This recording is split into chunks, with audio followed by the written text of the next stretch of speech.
Hello friends.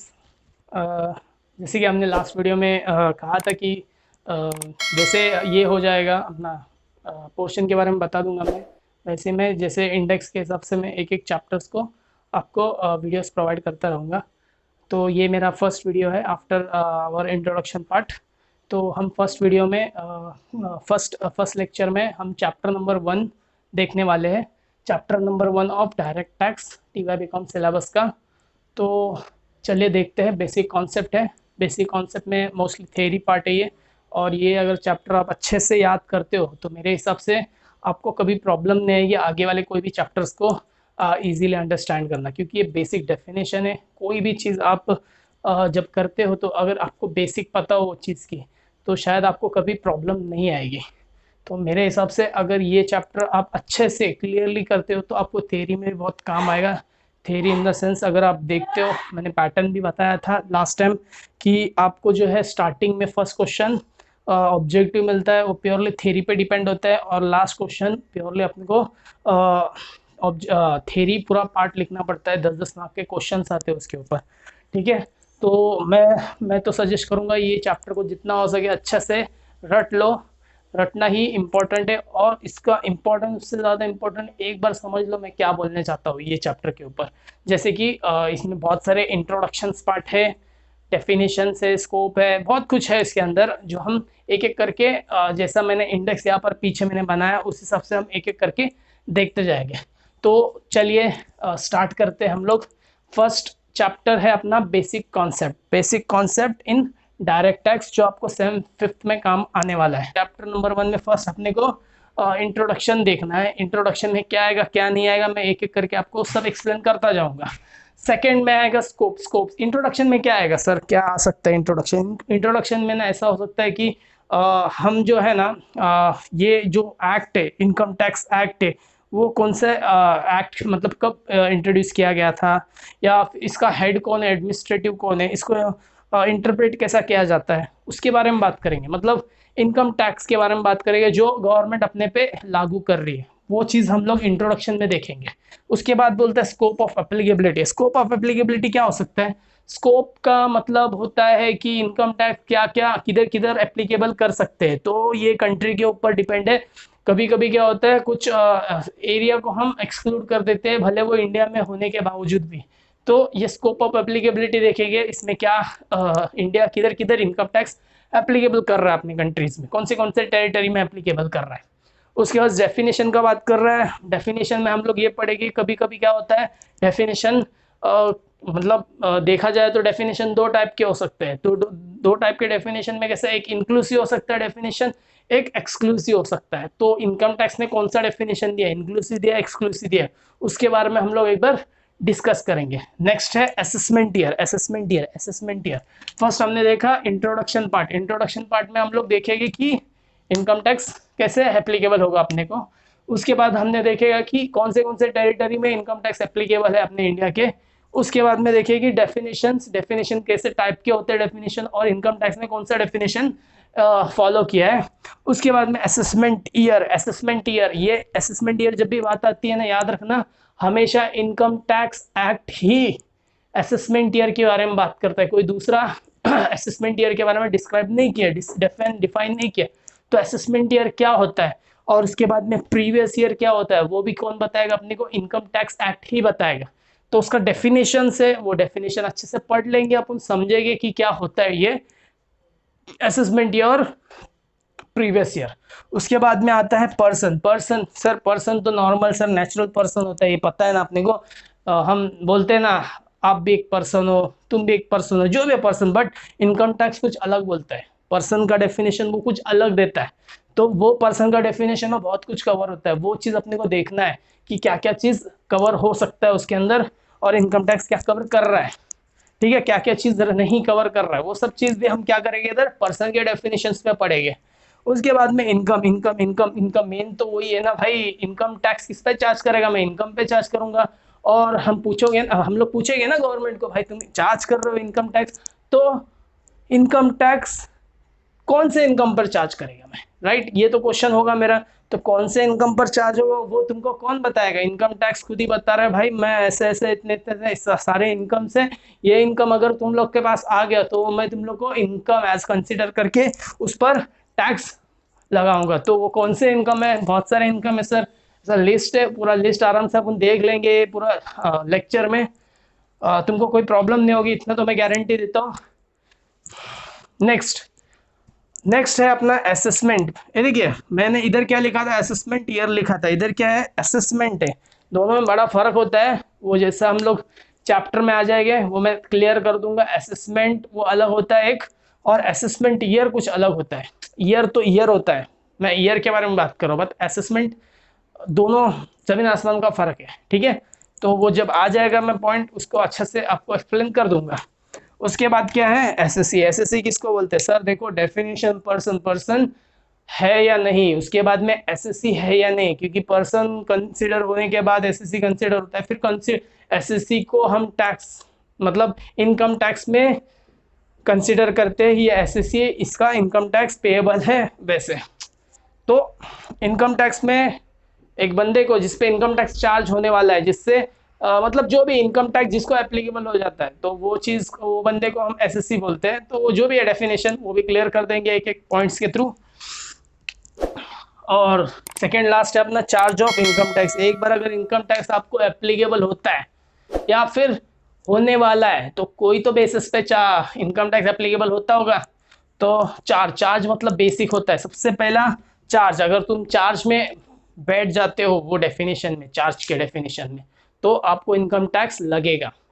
अगर charge के definition में नहीं आते तो ये सब चीज़ पढ़ के कोई मतलब नहीं, क्योंकि वो बंदा इनकम टैक्स पे एप्लीकेबल ही नहीं होता है। तो चार्ज मैटर करता है, charge of income tax. Charge मतलब start of the income tax. कोई बंदे को अगर चार्ज हो गया इनकम टैक्स, चार्जिंग डेफिनेशन है, एक बार वो हो गया, लग गया, वो सेक्शन में बैठ गया, तो वो बंदे को इनकम टैक्स भरना पड़ेगा, मतलब वो कवर हो जाता है इनकम टैक्स के अंदर।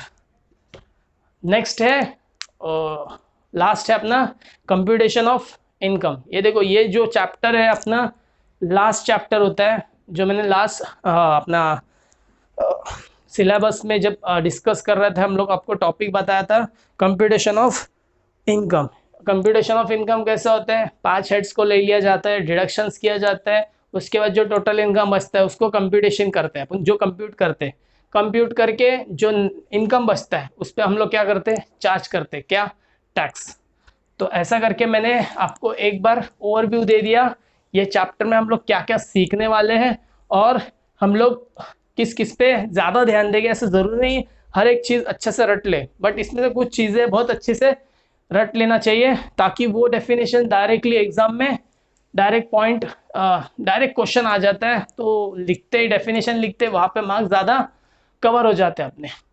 तो याद रखना बेसिक इनकम टैक्स में ऐसा पैटर्न है, एक बार आपने वो ऑब्जेक्टिव क्लियर कर दिए आपको 100 आउट ऑफ 100 देने वाला, मतलब ऐसे ही मिल जाता है, इसमें कोई प्रॉब्लम नहीं होती है कभी। तो इनकम टैक्स में 100 आउट ऑफ 100 लेने वाले भी बहुत लोग हैं। तो मैं सोचूंगा कि प्लीज़ ये चैप्टर को गलती से भी आप इग्नोर मत करना।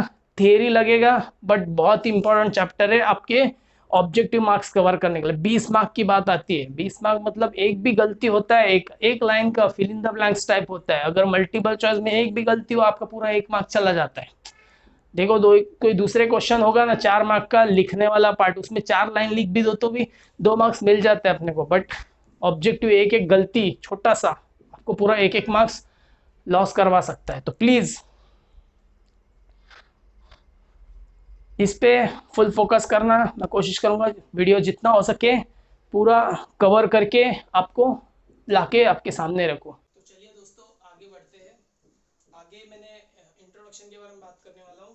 तो इंट्रोडक्शन में हम क्या देखने वाले हैं, हम देखने वाले हैं कि इनकम टैक्स, सबसे पहले इनकम टैक्स कैसे रेस किया जाता है, कौन रेस करता है, किसको पे करना पड़ता है, राइट। एज सिटीजन जो है अपने, गवर्नमेंट क्या करती है, मतलब इनकम टैक्स गवर्नमेंट क्या बोलती है अंडर कॉन्स्टिट्यूशन ऑफ इंडिया, वहाँ पे उन्होंने क्लियरली रूल्स बनाया है, वहाँ पे प्रोविजन डाला है कि गवर्नमेंट पब्लिक से इनकम टैक्स कलेक्ट कर सकती है। अब पब्लिक से इनकम टैक्स कलेक्ट कर सकती है, तो कोई तो कुछ तो कहीं तो लिखा होगा ये चीज़, राइट है, कॉन्स्टिट्यूशन बोलता है, ठीक है, बट उसके लिए कुछ तो अलग से एक्ट बनना चाहिए। तो वो एक्ट के बारे में बात करेंगे यहाँ पर। गवर्नमेंट वो पैसे का क्या करती है, इनकम, नॉर्मल सबको पता है इनकम लेके क्या करती है वो, गवर्नमेंट अपने से फंड रेज करती है, कंट्री के डेवलपमेंट के लिए यूज करती है, कंट्री के लिए डिफेंस के लिए यूज करती है, एक ये सब पर्पस होता है उनका, सिविलाइजेशन के लिए यूज करती है। अगर हम as a income tax payer हम पे करते हैं, तो गवर्नमेंट वही पैसा लेके क्या करती है, अपने ही कंट्री के डेवलपमेंट के लिए, अपने ही सोसाइटी के डेवलपमेंट के लिए और डिफेंस के लिए अपना पैसा यूज करके कंट्री को आगे बढ़ाती है, राइट। तो सेम वही, तो यहाँ पर क्या है, इंट्रोडक्शन में हम लोग वो पढ़ेंगे कि टैक्स लॉस के लिए ऑब्वियसली टैक्स लॉस आया कैसे, क्योंकि गवर्नमेंट को पैसा चाहिए, पैसे कोई तो जरिया चाहिए, एक डायरेक्ट टैक्स और इनडायरेक्ट टैक्स, ये एक सोर्सेस है जहाँ पर measure of the income government collect करती है अपना। अब ये टैक्स लॉ में क्या लिखा है, law governing such of collection of income tax. तो इसको इनकम टैक्स कलेक्ट करने के लिए कहीं तो एक्ट बनाना चाहिए, कुछ तो रूल्स प्रोवाइड करने चाहिए, कुछ तो हेड एडमिनिस्ट्रेशन हेड होना चाहिए उसका, राइट। ये सब चीज के लिए उन्होंने क्या किया है, इंट्रोडक्शन पार्ट में कुछ चीजें उन्होंने एक्सप्लेन की है। जैसे कि फर्स्ट क्या लिखा है, स्पेसिफाइड मेरे को बताओ, इनकम टैक्स कौन से एक्ट में स्पेसिफाइड है, तो वहां पर क्लियरली है इनकम टैक्स कौन से एक्ट में स्पेसिफाइड है, इनकम टैक्स एक्ट 1961 में स्पेसिफाई किया गया है। ये एक्ट के हिसाब से गवर्नमेंट अपने से इनकम टैक्स कलेक्ट करती है, राइट है। इनकम टैक्स एक्ट 1961, ये 1961 भूलना मत मेरे भाई, बहुत इंपॉर्टेंट है, क्योंकि 1961 ये ऑब्जेक्टिव में तुमको आ सकता है, fill in the blank step multiple choice में, ठीक। नेक्स्ट है इम्प्लीमेंटेशन, ये इनकम टैक्स को इम्प्लीमेंट करने के लिए कुछ रूल्स प्रोवाइड किए, राइट है। तो वो रूल्स कहाँ पर दिए, वो सिंपल है सर, वो भी क्या है, इनकम टैक्स एक्ट 1961 के रूल्स प्रोवाइड किए गए हैं। क्या किया है, उसका रूल्स प्रोवाइड किया गया है। जो इसके रूल्स इंप्लीमेंट के रूल्स रिफर करने हो तो इनकम टैक्स एक्ट रूल्स करके है, तो वहां पे हर एक सेक्शंस के रूल्स बने हुए हैं, और वो रूल्स के हिसाब से हमको क्या करना पड़ता है, ये इनकम टैक्स को फॉलो करना पड़ता है, ठीक है। नेक्स्ट क्या है, एडमिनिस्ट्रेशन कौन करता है इसको, एडमिनिस्टर, इसको कौन करता, कौन करता है इसको, सीबीडीटी करता है। सीबीडीटी का फुल फॉर्म क्या है sir, central board of direct tax, central board of direct tax. तो ये क्या करेगा, एडमिनिस्ट्रेशन करेगा, मतलब वो हेड है उसका। अगर कोई भी चीज को डिसीजन लेना है इन फ्यूचर में, कोई भी इन रेट बढ़ाना है, कोई रेट कम करना है, कुछ भी करना है, तो सबसे पावर किसके पास दिया गया है, पूरा का पूरा power central board of direct tax, CBDT जिसको हम लोग बोलेंगे। तो लास्ट वाला और एक क्या है सर, और एक क्या, इंटरप्रिटेशन जिसको बोलेंगे। अभी इंटरप्रिटेशन क्या होता है सर, कभी कभी क्या होता है, गवर्नमेंट मतलब इनकम टैक्स जो ऑफिसर होता है, इनकम टैक्स जो इनकम टैक्स के तरफ से गवर्नमेंट खड़ा है, राइट है, और वहां पे एसएससी खड़ा है। एसएससी मतलब कौन सर, एसएससी मतलब वो बंदा जो इनकम टैक्स भरने वाला है, या फिर इनकम टैक्स प्रोविजन जिसको एप्लीकेबल होता है। अब ये दोनों के बीच में क्या होता है ना, कभी कभार है ना झगड़ा हो जाता है, झगड़ा टाइप कैसा, एसएससी बोलता है मेरा 100 रुपये लाइबिलिटी बनता है, मैं 100 रुपये भरूंगा। गवर्नमेंट क्या बोलती है, गवर्नमेंट मतलब इनकम टैक्स ऑफिसर क्या बोलता है, नहीं भाई तेरा 120 का लाइबिलिटी बनता है। अभी 120 का लाइबिलिटी और 100 का लाइबिलिटी, एसएससी बोलता है मैंने परफेक्ट कैलकुलेट किया, मैंने सेल्फ असेसमेंट किया। सेल्फ असेसमेंट मतलब मैं खुद से क्या किया, चेक किया है, मेरा इनकम इतना आता है, ये आता है, वो आता है, तो मेरे को इतना ही एप्लीकेबल होना चाहिए, 100 से ज्यादा नहीं होना चाहिए। उसका भी हो सकता है, राइट। गवर्नमेंट बोलती है, मतलब इनकम टैक्स ऑफिसर बोलता है नहीं भाई मेरे कैलकुलेशन के हिसाब से ये सब आ रहा है। तो ये दोनों के बीच में क्या होता है, थोड़ा आर्ग्यूमेंट होना शुरू हो जाता है। अभी आर्ग्यूमेंट में कोई तो जीतना चाहिए ना, तो ऐसे टाइम पे क्या होता है, इंटरप्रिटेशन का मतलब क्या होता है, कोई तो अभी डेफिनेट एक्ट में इतने सारे लाइंस दिए गए, इतने सारे डेफिनेशंस प्रोवाइड किए गए, दोनों के बीच में कहीं तो व्यू अलग होता होगा। तो ऐसे टाइप में जो है ना व्यूज अलग होते होंगे, तो ऐसे टाइम पे ना इनकम टैक्स एक्ट को इंटरप्रेट करने के लिए, इनकम टैक्स रूल्स को इंटरप्रेट करने के लिए बीच में कौन आता है, supreme court and high court. तो ये इन लोग का डिसीजन पे डिपेंड होता है। ऑब्वियसली कोई मतलब दो जन के बीच में झगड़ा होता है, तो एक थर्ड पार्टी आके अपने को दोनों के बीच में डिस्प्यूट्स को ये कर डालता है, सॉल्व कर डालता है। तो वही चीज यहाँ पर भी एप्लीकेबल होगा। अगर कल इनकम टैक्स में कोई प्रॉब्लम होती है, इनकम टैक्स पढ़ने में ऑफिसर से या फिर किससे एसएससी, ये दोनों के बीच में अगर एग्रीमेंट एग्री नहीं हो रहा है या फिर डिसएग्रीमेंट है, तो ऐसा टाइम पे कौन आएगा बीच में? सुप्रीम कोर्ट और हाई कोर्ट, इन लोगों का क्या करेगा? डिसीजन फाइनल करके मतलब जो लाइबिलिटी बनता है वो डिसाइड करेगा और दोनों को उसमें मानना पड़ेगा। ये हमने इंट्रोडक्शन में पढ़ा।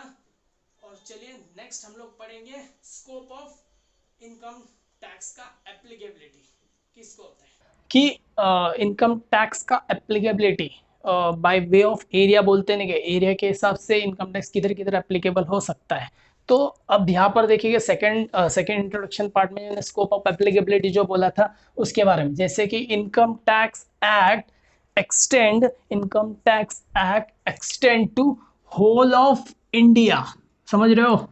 सिंपल चीज है सर, क्या मस्त, मतलब क्या डेफिनेशन है, सिंपल से बोल दिया है कि इनकम टैक्स सीधा इंडिया को एप्लीकेबल हो जाएगा। वेरी गुड सर, सिंपल होता है बहुत, ऐसा लगता है इंडिया का मैप तो अपने को भी पता है कैसा दिखता है, राइट? तो इंडिया में जो भी लोग रहेंगे उनको सबको एप्लीकेबल हो जाएगा, जो इंडियन सिटीजन है उनको एप्लीकेबल हो जाएगा। बट आगे पढ़ना ध्यान से, क्या लिखा है देखना। इंडिया बोलने से अब इंडिया के बाहर भी तो हो सकता है, थोड़ा सा इंडिया को टच करके वहां पे क्या हो सकता है कि ना इनकम टैक्स एप्लीकेबल होगा या नहीं होगा, ये सब चीज के ऊपर डिस्कस करना है अपने को, राइट? तो एप्लीकेबिलिटी में फर्स्ट मैंने क्या लिखा है इधर पर, extend to whole of India. Sir ये तो आप भी पढ़ा जस्ट, और बार बार क्या पढ़ा रहे हो आप? ठीक है sir, no problem. Next sir, next क्या लिखा है? Every person residing in India. क्या बोल रहा हूं मैं? Every person residing in India and income arising in India. मतलब दो चीजें, एक रिसाइड करने पर इंडिया में टैक्सेबल बन जाएगा, एप्लीकेबल हो जाएगा, और second income tax arising in India, residing in India and arising India. India तो दोनों जगह पे है सर।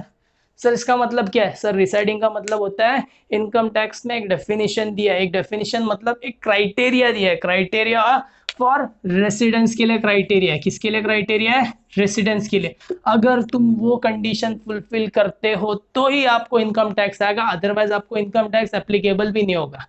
तो रेसिडेंसी का क्राइटेरिया क्या है सर? सर वो अपन ना नेक्स्ट चैप्टर में पढ़ेगा, उसको टेंशन मत लेना। वो जो रेसिडेंस का एक बार क्राइटेरिया पता चल जाएगा आपको, तो आप इंडिया में बैठ के अगर रेसिडेंट बन गए और आप इनकम कमा रहे हो तो इंडिया आपसे पैसा टैक्स लेगी। ठीक है सर, ये तो समझ में आ गया कि ये क्या है सर, इसका इसका फॉर्मूला, इसका क्राइटेरिया है, गवर्नमेंट ने दिया है, वो अगर उसमें मैं बिट जाता हूँ तो मैं रेसिडेंट माना जाऊंगा और इंडिया में रहूंगा। इंडिया में क्या है सर? इंडिया मतलब अब नीचे पड़ेंगे ना सर, क्या टेंशन लेने का इसमें, इंडिया का मतलब हम नीचे पड़ेंगे, ठीक। नेक्स्ट क्या है? Income arising in India. Income arising in India का मतलब क्या हुआ? अराइजिंग, सर अराइजिंग का मतलब क्या होता है सर? सिंपल चीज है, कोई भी इनकम आप इंडिया से कमा रहे हो, इंडिया से कमा रहे हो मतलब बाहर वाला भी अगर बंदा आता है यहाँ पर, कोई सिटीजन नहीं है अपना यहाँ का, इंडियन सिटीजन नहीं है, बट बाहर से कोई आता है और वो आके यहाँ पर इनकम कमा के जाता है, तो उस पर टैक्स लगना चाहिए क्या? नहीं। तो सर ये रेसिडेंट तो नहीं है, वो रेसिडेंट हो भी सकता है, नहीं भी हो सकता है, जरूरी नहीं ऐसा। सेकेंड, इनकम टैक्स अराइज तो इंडिया में हुआ ना, उसका इनकम तो वहीं पे जनरेट हुआ, तो इनकम टैक्स लगेगा या नहीं, वो भी चीज क्या करेंगे। बट दोनों में क्या है कि एक कॉमन चीज है, क्या है? इंडिया। दोनों में क्या है? कॉमन चीज इंडिया। अब इंडिया के बारे में पढ़ना पड़ेगा थोड़ा बहुत सर, इंडिया ही नहीं पता होगा अपने को, हम लोग ज्योग्राफिकल एरिया वाला बात नहीं कर रहे, इंडिया इनकम टैक्स ने डिफाइन किया हुआ इंडिया के बारे में बात कर रहा हूँ, ठीक है। तो ये डेफिनेशन तो बहुत अलग लेवल का है, बट तुमको याद रखना है डेफिनेशन, क्योंकि ये बहुत जगह मतलब कल तुम लोग को क्वेश्चन भी पूछेगा, define India as per income tax act, ठीक है। Applicability of extend to income tax, extend to whole of India, explain. तो ये चीज को भी अपने को एक्सप्लेन करना आना चाहिए, भले वो 4 मार्क का हो, 5 मार्क का हो या 10 मार्क का हो, ठीक है। तो ये डेफिनेशन है, डेफिनेशन मतलब डेफिनेशन में क्या चेंज होगा, राइट? वो तो परफेक्टली वैसे ही लिखना है रट्टा मार के, बट उसका थोड़ा बहुत मतलब समझ लेंगे, क्योंकि इसमें डीप में जाने से ना बहुत ज़्यादा डीप चला जाएगा, फिर उतना ये नहीं होगा कंफर्ट।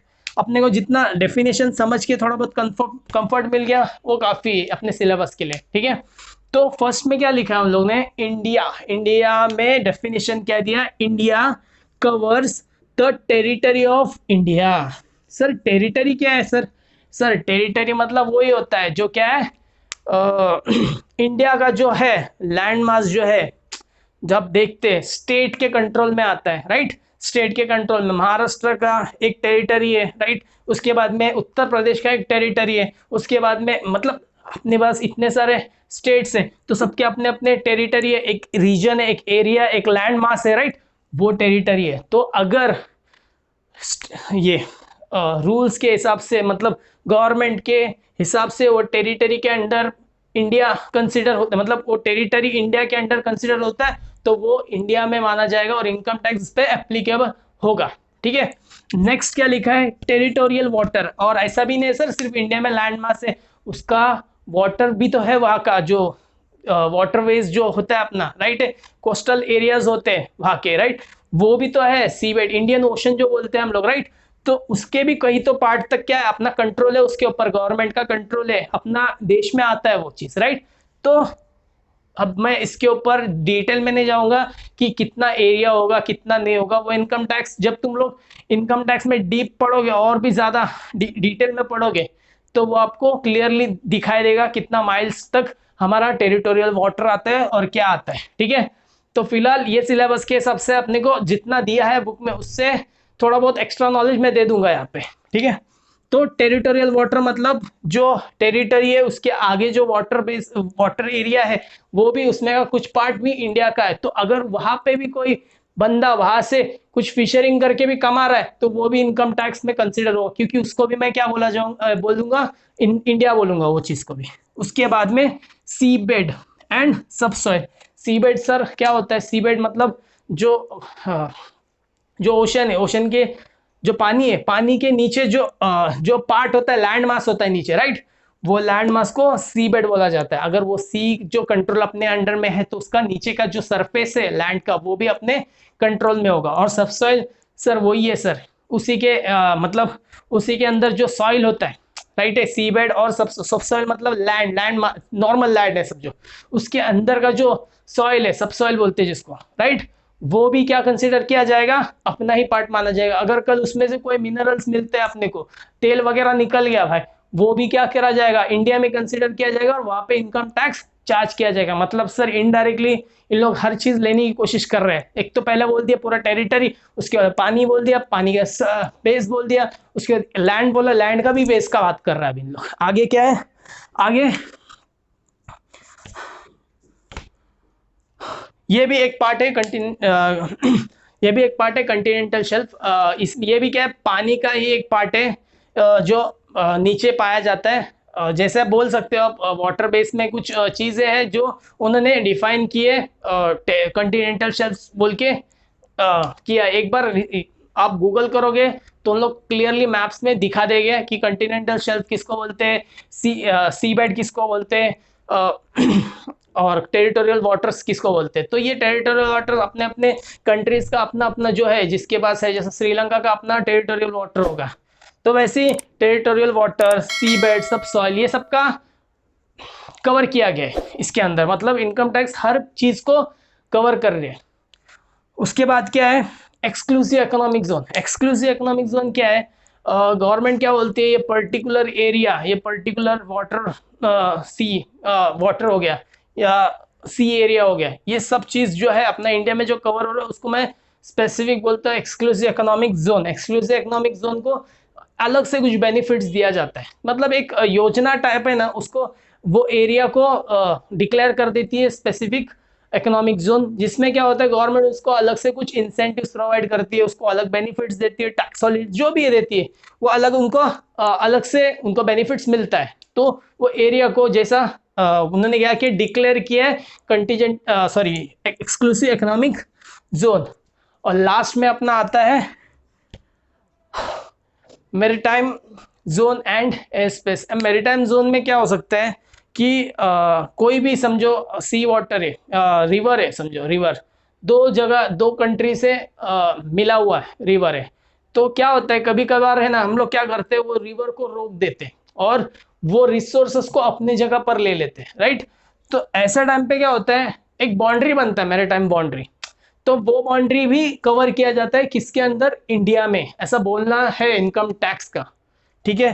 तो वो सब भी क्या हो जाता है अपने इनकम टैक्स में। अगर उसके अंडर में भी तुम लोग कोई बिजनेस करो या कुछ कमा लो या तुम लोग रिसाइड करो, तो वो सब चीज को क्या किया जाएगा, वो रिसाइडिंग इन इंडिया और अराइजिंग इनकम इन इंडिया बोल के उस पर इनकम टैक्स एप्लीकेबल हो जाएगा। लास्ट है air space. Air space sir, जो अभी इतना देर से हम जमीन के अंदर की बात की, जमीन के ऊपर की बात की, अब हवा की बात करेंगे। अब ऊपर का जो एयर स्पेस है, जो टेरिटरी में फॉल होता है, जो एरिया तक अपना कंट्रोल है गवर्नमेंट का, वो कंट्रोल इनकम टैक्स में डिफाइन किया है कहाँ तक हो सकता है।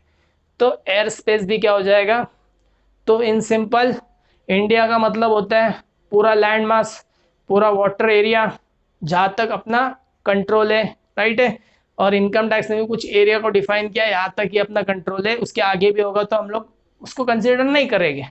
उसके बाद में एयर स्पेस का बारे में बात किया। तो ऐसा करके ये डेफिनेशन को बनाया गया है। अगर कल कोई भी बंदा टेरिटोरियल में वाटर में बैठ के कोई बिजनेस करता है, वहां से कुछ इनकम कमा लिया, तो बंदे को पकड़ के इनकम टैक्स बोलेगी भाई इनकम टैक्स भर, क्योंकि तू मेरे टेरिटोरियल वाटर में आया है और इनकम टैक्स के अंडर में वो कवर होता है। और आप रेसिडेंट रेसिडेंट या फिर इनकम अराइजिंग इन इंडिया बोलकर उस पर इनकम टैक्स एप्लीकेबल करेंगे।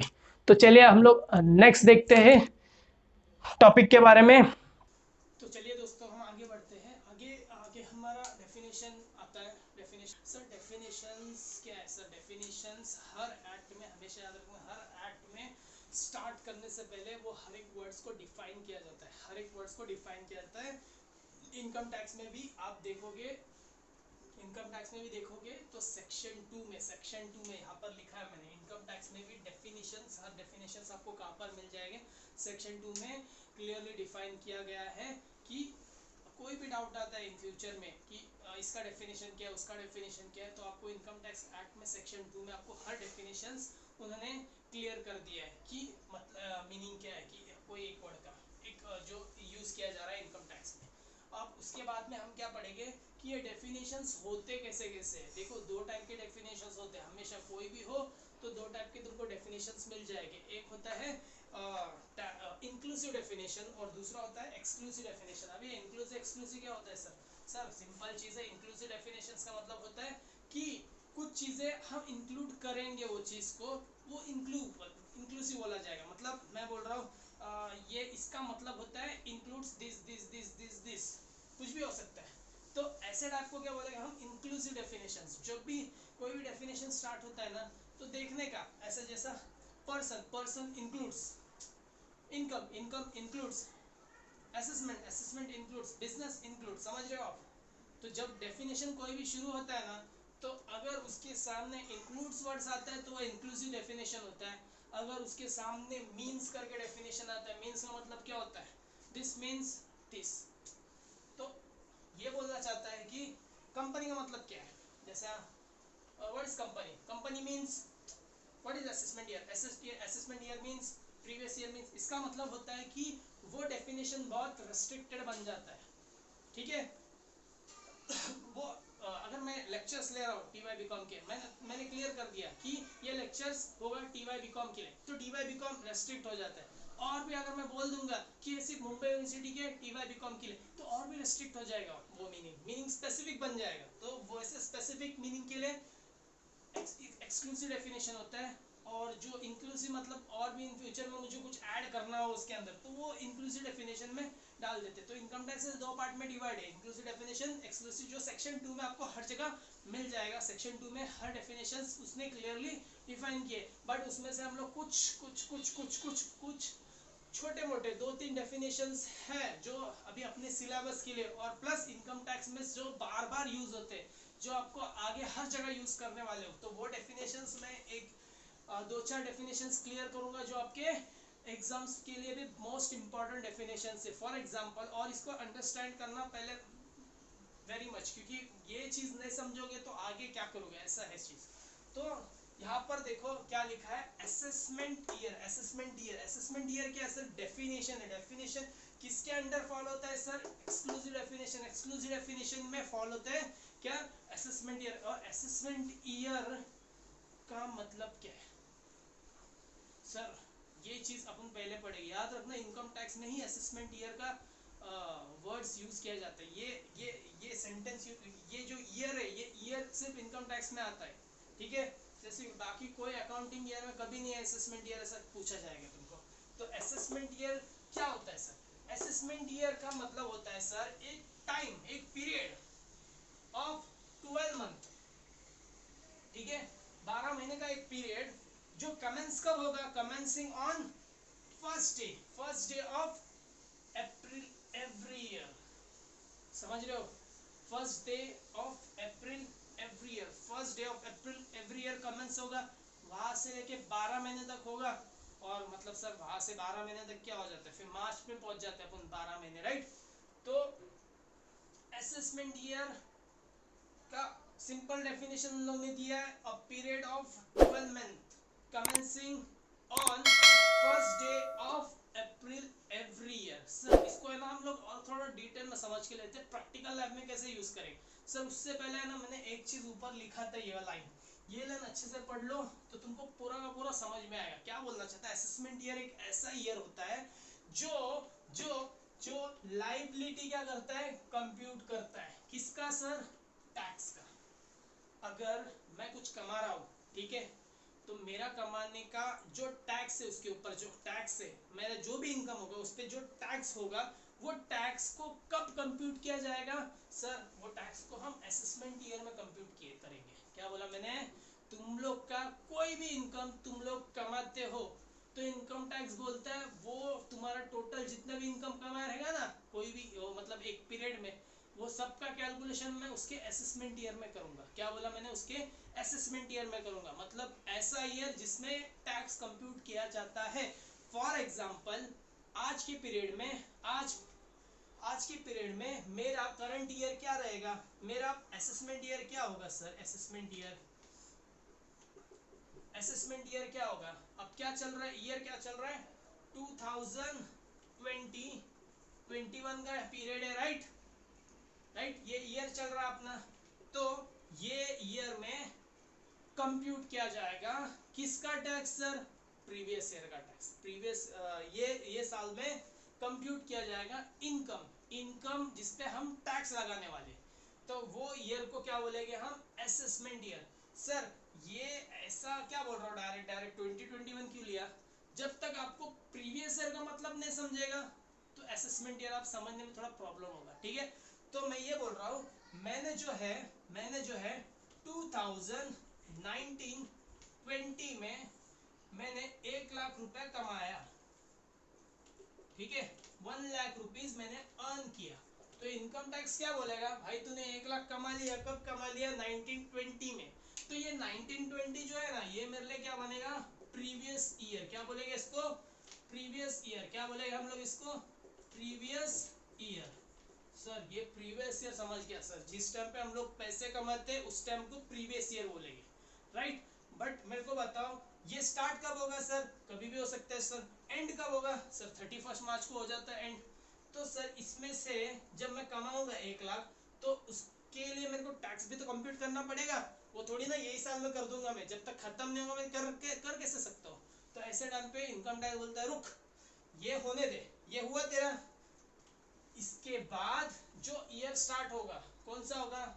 यहां से डेट क्या बनेगा? 1 अप्रैल 2020 से लेके 31 मार्च 2021 के बीच में जो तुम्हारा 1920 में कमाया होगा वो तुम्हारे लिए क्या बनेगा? ये ईयर में कंप्यूट करेंगे तुम लोग लाइबिलिटी ये साल का फॉर टैक्स पर्पस। तो सर पहले अपने को ये समझना पड़ेगा ना, राइट है। तो याद रखना असेसमेंट ईयर हमेशा 12 महीने का होता है। प्रीवियस ईयर 12 महीने का हो सकता है? नहीं सर, जरूरी नहीं प्रीवियस ईयर 12 महीने का हो, क्योंकि मेरा बिजनेस जरूरी थोड़ी है मैं 1 लाख रुपए यहाँ से लेके यहाँ तक ही कमाऊँ। हो सकता है मैं बिजनेस सितंबर में किया हो सकता है मैंने बिजनेस दिसंबर में डाला हो। जैसे कि ये ईयर कहाँ से शुरू होता है sir? 1 April 19 to 31 March 20, right. तो इसके बीच में जो इनकम कमा रहेगा तुम्हारे लिए क्या बना? प्रीवियस ईयर बना। तो इसके बाद जो हम लोग कंप्यूट करेगा वो असेसमेंट ईयर बना। यहाँ पे क्या बना? In the year in which you earn your income in the year in which you earn the income. पैसे जिस दिन कमाओगे तुम लोग, वो तुम्हारा क्या बना, प्रीवियस ईयर।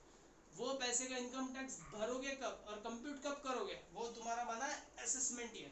तो असेसमेंट ईयर ऑलवेज 12 महीने का होता है, बट प्रीवियस ईयर जरूरी नहीं 12 महीने का हो, कम भी हो सकता है। क्योंकि अगर मैं स्टार्ट कर रहा हूँ बिजनेस अक्टूबर में कर दिया समझो, mid mid mid of the year, अगर अक्टूबर में करता हूँ तो 6 महीने तो मैंने कमाया, मैंने कौन सा 12 महीने कमाया, इसलिए उसका डेफिनेशन है 12 महीना नहीं। इसका डेफिनेशन जब पढ़ाऊंगा तब देख लेना। इसका डेफिनेशन में क्लियरली क्या लिखा है, 12 मंथ का डेफिनेशन दिया, ठीक है।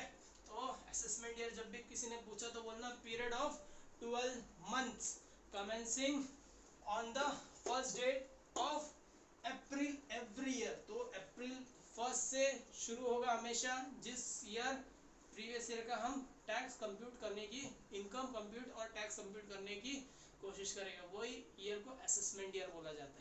तो दोस्तों आगे बढ़ते हैं, आगे देखते हैं डेफिनेशन ऑफ प्रीवियस ईयर के बारे में। प्रीवियस ईयर क्या है सर? सर मैंने अभी तो समझाया था पीछे जब असेसमेंट ईयर पढ़ रहे थे। असेसमेंट ईयर क्या होता है, वो पीरियड होता है जब हम इनकम टैक्स कैलकुलेट करते हैं प्रीवियस ईयर का। प्रीवियस ईयर क्या होता है, जब हम इनकम कमाते हैं उसको बोलेंगे प्रीवियस ईयर। जो पीरियड में हम इनकम कमाते हैं और उसका टैक्स नेक्स्ट ईयर में करते हैं, जो पीरियड में कमाते हैं वो बना प्रीवियस ईयर, और जो नेक्स्ट ईयर में उसको कैलकुलेट करके टैक्स करते हैं वो बना मेरा असेसमेंट ईयर। तो असेसमेंट ईयर का डेफिनेशन मैंने आपको पहले से पढ़ा दिया है।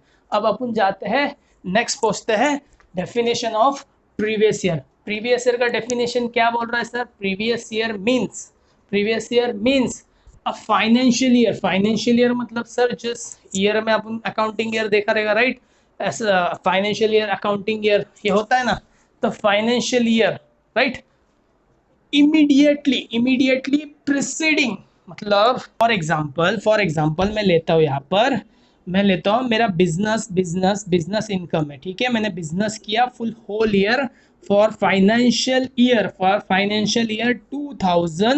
2019 एंड 20, मतलब फ्रॉम 1 अप्रैल 2019 से लेके 31 मार्च 2020 तक मैंने अच्छे से बिजनेस चला लिया। वहाँ पे मैंने 1 करोड़ रुपीस क्या किया, मैंने इनकम अर्न किया। मैंने इनकम अर्न किया का मतलब क्या हुआ, पैसे कमा लिया मैंने वहाँ पे, राइट। अब इनकम टैक्स क्या बोलता है, भाई तूने कमा लिया, अभी तेरा काम क्या बनता है, अभी इनकम टैक्स भर। बट तू क्या बोलेगा, भाई मेरे ये खत्म तो होने दे पीरियड, एक बार खत्म होने के बाद में भर दूंगा ना, मैं किधर भाग रहा हूँ, राइट। तो ये जो है, इसके बाद मैं क्या करूंगा, नेक्स्ट ईयर का वेट करूंगा जहां पर मेरा क्लोज हो जाएगा, न्यू ईयर स्टार्ट हो जाएगा फ्रॉम 1 अप्रैल 2020 से लेके 31 मार्च 2021। तो ये ईयर में मैं क्या करूंगा, कंप्यूट करूंगा क्या करूंगा, टैक्स। कैश के ऊपर सर, जो इनकम मैंने 1 करोड़ का कमाया। तो ये बना मेरा कंप्यूटेशन ऑफ टैक्स। तो इसको क्या बोलेंगे अपन, असेसमेंट ईयर। और इसको क्या बोलेंगे हम, नॉर्मली अकाउंटिंग में जब करते हैं हम लोग, बुक्स ऑफ एंट्रीज रिकॉर्ड होता है, तब इसको नाम क्या गिरता है, फाइनेंशियल ईयर या फिर accounting year. But income tax में इसको क्या बोला जाता है, प्रीवियस ईयर। इसको क्या बोला जाता है, प्रीवियस ईयर। प्रीवियस ईयर का डेफिनेशन क्या बोलता है, means a financial year, right. Financial year immediately preceding, किसके पीछे है ये, इसके पीछे, किसके असेसमेंट के पीछे है वो, immediately preceding the assessment year, right. Immediate preceding the assessment year. Sir definition खत्म सर, सिंपल इतना ही है। क्या बोल रहा हूँ, प्रीवियस ईयर का मतलब क्या होता है, फाइनेंशियल ईयर जो इमीडिएटली किसके पीछे बोलता है, असेसमेंट ईयर के पीछे। सर असेसमेंट ईयर का डेफिनेशन अपन बोला था 12 months commencing from 1 April, right. 12 month from commencing from 12 month, ये 12 मंथ है जो कमेंस हो रहा है फ्रॉम 1 अप्रैल से 21 मार्च तक, राइट, 31 मार्च 2021 तक। तो ये बना मेरा 12 मंथ का प्रीवियस ईयर। सर तो प्रीवियस ईयर जरूरी है क्या 12 महीना होना चाहिए? सर 12 महीना अगर होता तो डेफिनेशन में डाल देता है ना, ऐसा है नहीं है, 12 महीना जरूरी नहीं है। क्योंकि अगर मैं न्यूली, फॉर एग्जांपल नोट दिया है मैंने, अगर मैंने एक न्यूली कमेंस बिजनेस कर रहा हूँ, कोई नया बिजनेस कर रहा हूँ, या फिर मेरा जॉब लग गया 1 अक्टूबर को जॉब लग गया, मेरा डेट क्या बना 1 अक्टूबर 2019, समझ रहे हो, ये पीरियड में किधर तो फॉल हो रहा हूँ मैं बीच में, राइट। ये पीरियड में मेरे को न्यूली जॉब लग गया, न्यू जॉब लग गया। अब जॉब लगा तो मैं 6 महीने काम किया रहेगा 31 मार्च 2020 तक, तो ये मेरा बना प्रीवियस ईयर। और इसके बाद में जो आगे वाला 1 अप्रैल से 31 मार्च 2021 ये बना मेरा असेसमेंट ईयर। तो मेरा असेसमेंट ईयर में ये प्रीवियस ईयर का जो भी कमाया रहेगा सैलरी, वो मैं क्या करूंगा, कैलकुलेट करूंगा और टैक्स करूंगा। अब ये सैलरी कितने महीने का है सर, सिर्फ 6 महीने का तो है, ज्यादा किधर है, तो 6 महीने का प्रीवियस ईयर थोड़ी 12 महीना हुआ, वो बना सिर्फ तुम्हारा 6 मंथ। तो कुछ भी हो सकता है, मैंने एग्जाम्पल जॉब का दिया, हो सकता है बिजनेस बिजनेस कभी भी कमेंस करूँ, जरूर नहीं। तो दोस्तों कुछ क्वेश्चंस है जो मैं आपको आपकी स्क्रीन पर दिखता होगा, वो क्वेश्चंस में एक बार देख लेंगे ताकि वहां पर क्लियर हो जाएगा कि असेसमेंट ईयर और प्रीवियस ईयर कैसे दिखते हैं, राइट। तो फर्स्ट क्वेश्चन क्या लिखा है, a new setup, new business is setup by mister Shah on 1 June, मतलब 1 जून में हमने नया बिजनेस सेटअप किया। What will be the previous year under the act, मेरे को ये बताओ अब।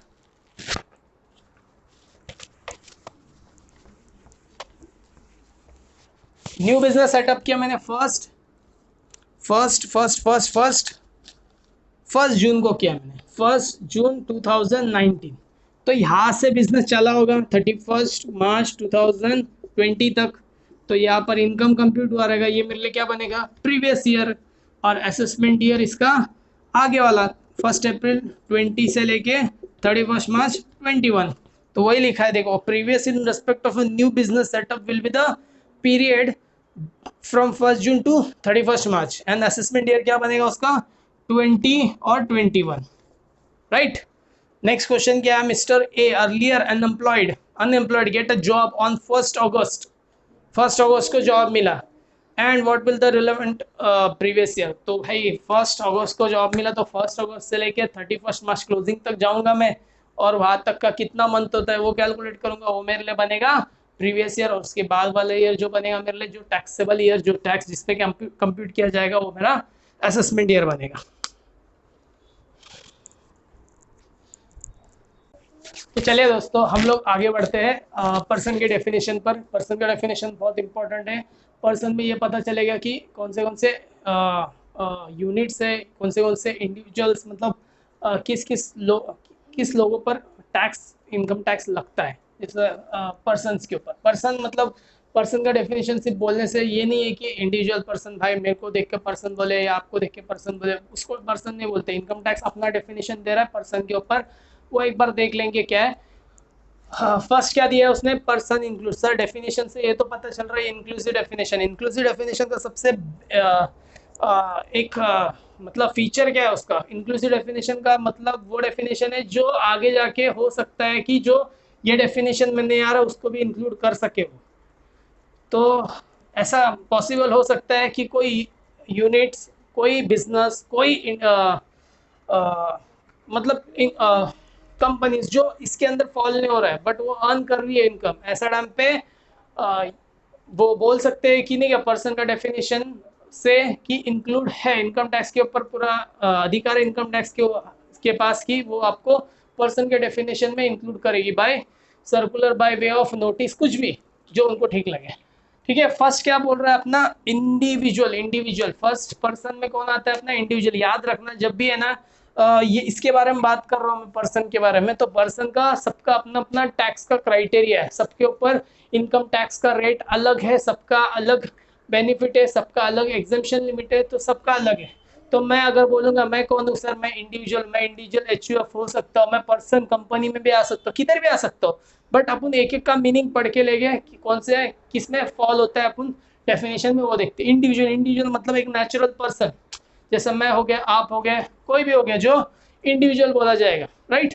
इंडिविजुअल नेचुरल पर्सन होता है, हो सकता है वो मेल हो सकता है वो फीमेल हो सकता है वो माइनर भी हो सकता है वो लुनेटिक भी हो, थोड़ा मेंटली ठीक भी ना हो, फिर भी इनकम टैक्स बोलता है वो पर्सन में कंसीडर होगा और वो इंडिविजुअल बोला जाएगा।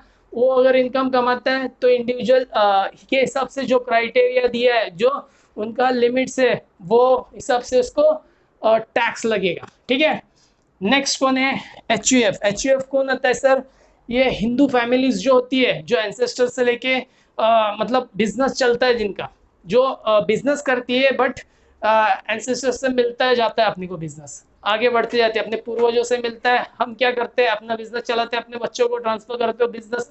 तो ये हिंदू फैमिलीज का बिजनेस होता है। इसमें मेजर ऑल मेल्स आ जाते हैं, उसके उनके वाइफ्स आ जाते हैं और अनमैरिड डॉटर्स आते हैं। तो अभी हम लोग थर्ड पॉइंट पे जाते हैं, कंपनी की तरफ। Company sir, definition of person में कंपनी क्या कर रहा है, कंपनी भी टैक्सेबल होगा। पर्सन के डेफिनेशन में कंपनी को भी लिया जाएगा। अब कंपनी को लिया जाएगा तो सर कौन से टाइप के कंपनीज आएंगे यहाँ पर, तो याद रखना कंपनी का डेफिनेशन जो है वो कंपनीज एक्ट से उठाया गया है इनकम टैक्स में। तो कंपनीज एक्ट में क्या बोलता है कि दो टाइप के कंपनीज होते हैं। दो टाइप के कौन से कंपनीज होते हैं सर, एक डोमेस्टिक कंपनी होता है और दूसरा होता है फॉरेन कंपनी। सर ये दोनों में क्या फर्क है सर, डोमेस्टिक कंपनी मतलब जो इनकॉर्पोरेट होता है कहाँ पर, इनकॉर्पोरेट होता है अपना इंडिया में, वेयरएज फॉरेन कंपनी इनकॉर्पोरेट होता है outside of India, outside of India.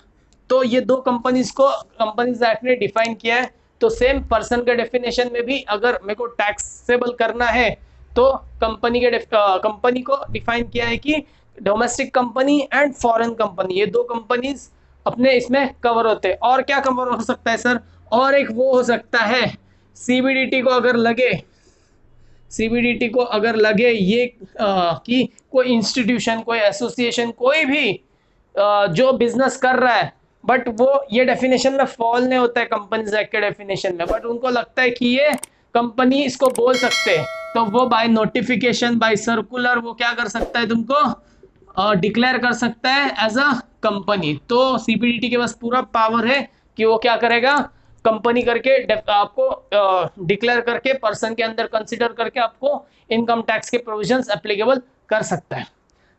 Fourth आता है अपना फर्म। ये फर्म क्या होता है सर, फर्म अपन 12th में पढ़ा था, फर्म पार्टनरशिप एक्ट अपन ने पढ़ा था, राइट है।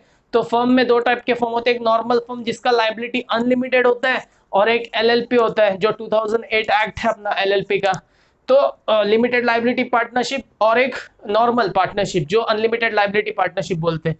तो ये दोनों भी फर्म, फर्म क्यों बोल रहे हैं, क्योंकि फर्म का जो है पार्टनर्स एंड उसका जो फर्म, ये दोनों भी सेपरेट होता है, सेपरेट लीगल स्टेटस होता है उन दोनों का। तो पार्टनर्स का अपना खुद का इंडिविजुअल में आ जाएगा, वेयरएज फर्म का क्या होगा, खुद का एक स्टेटस होगा, तो वो भी कंसीडर किया जाएगा डेफिनेशन ऑफ पर्सन में। और यहाँ पर भी कंपनी, कंपनी आपने देखा होगा शेयर होल्डर्स क्या होते हैं, share holders owner of the company होते हैं, बट उनका लायबिलिटी लिमिटेड होता है। तो कंपनी का लीगल स्टेटस अलग होता है और शेयर होल्डर्स अलग होते हैं, तो दोनों डिस्टिंक्ट फ्रॉम ईच अदर है।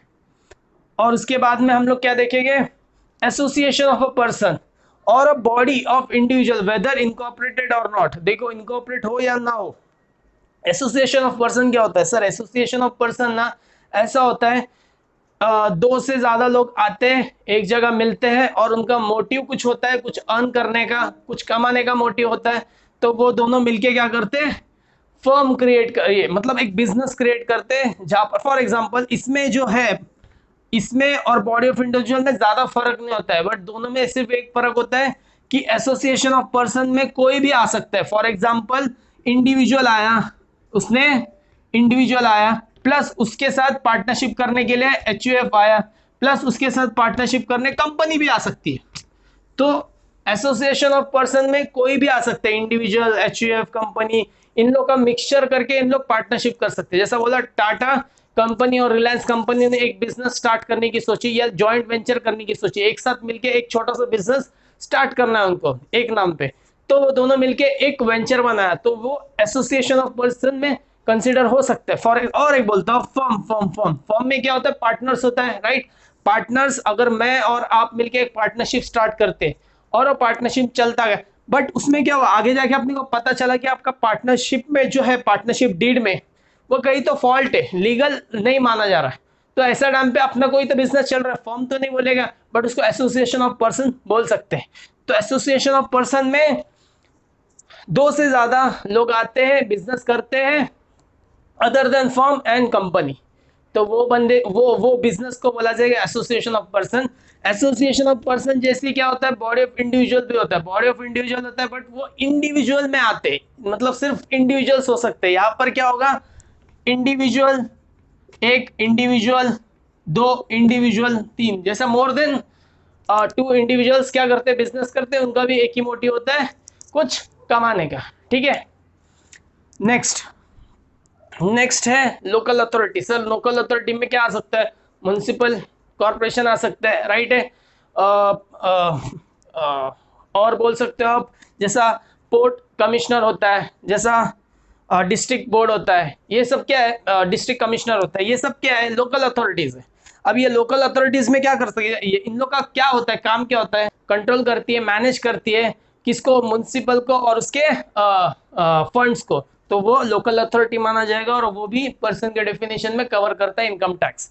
और last one is the every artificial judicial person, every artificial judicial person not falling with in the, तो सीबीडीटी ने क्लियरली, इनकम टैक्स एक्ट ने क्लियरली बोल दिया भाई, पर्सन के डेफिनेशन में ये तो मैंने ले लिया, इसके अलावा भी अगर कुछ होगा, अगर हमको दिमाग में आ गया कि ये पर्सन बोलने का, तो उसको भी कंसिडर किया जाएगा। इसीलिए तो बोलता है ये कौन सा डेफिनेशन है, इंक्लूसिव। इंक्लूसिव में क्या होता है भाई, आगे जाके उन लोग ऐड भी कर सकते हैं, जरूर नहीं जितना दिया उतना ही हो।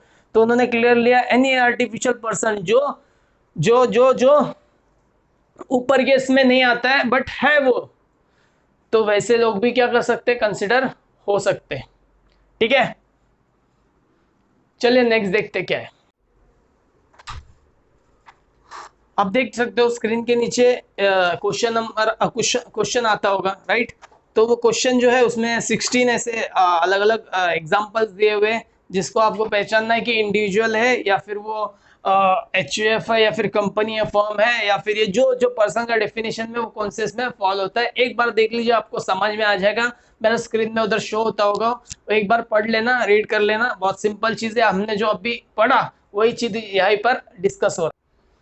तो चलिए दोस्तों, हम लोग आगे बढ़ते हैं, डेफिनेशन ऑफ इनकम के बारे में पढ़ते हैं। और इनकम का डेफिनेशन बहुत बड़ा है, आपके सिलेबस में फिर भी 30 पॉइंट्स ही दिए, तो हम लोग हर एक पॉइंट्स को कवर करेंगे, देखिए कि क्या क्या चीज़ आती है उसके अंदर। इनकम याद रखना, मैं जो भी बात कर रहा हूँ डेफिनेशन के बारे में, इनकम रिसीव के बारे में बात कर रहा हूँ, ठीक है। तो इसमें जो भी चीज़ आएगी ना, वो पैसा मिल रहा है वैसे देख के सोचिए, मतलब मेरे को अगर वो चीज़ से इनकम होता है तो मैं इनकम के डेफिनेशन में रख के फिर वो टैक्सेबल प्रोविजन में आएगा नहीं आएगा वो सब देखे जाएगा, ठीक है। तो इनकम टैक्स क्या बोलता है, यहाँ पर मैंने टोटल अभी 19 पॉइंट्स है, और आगे मैं 10 पॉइंट्स जो रह गए 8-10 पॉइंट्स वो मैं आगे कवर करूंगा। फिलहाल अब ये 19 पॉइंट्स देख लेंगे। तो फर्स्ट पॉइंट क्या बोल रहा है, income.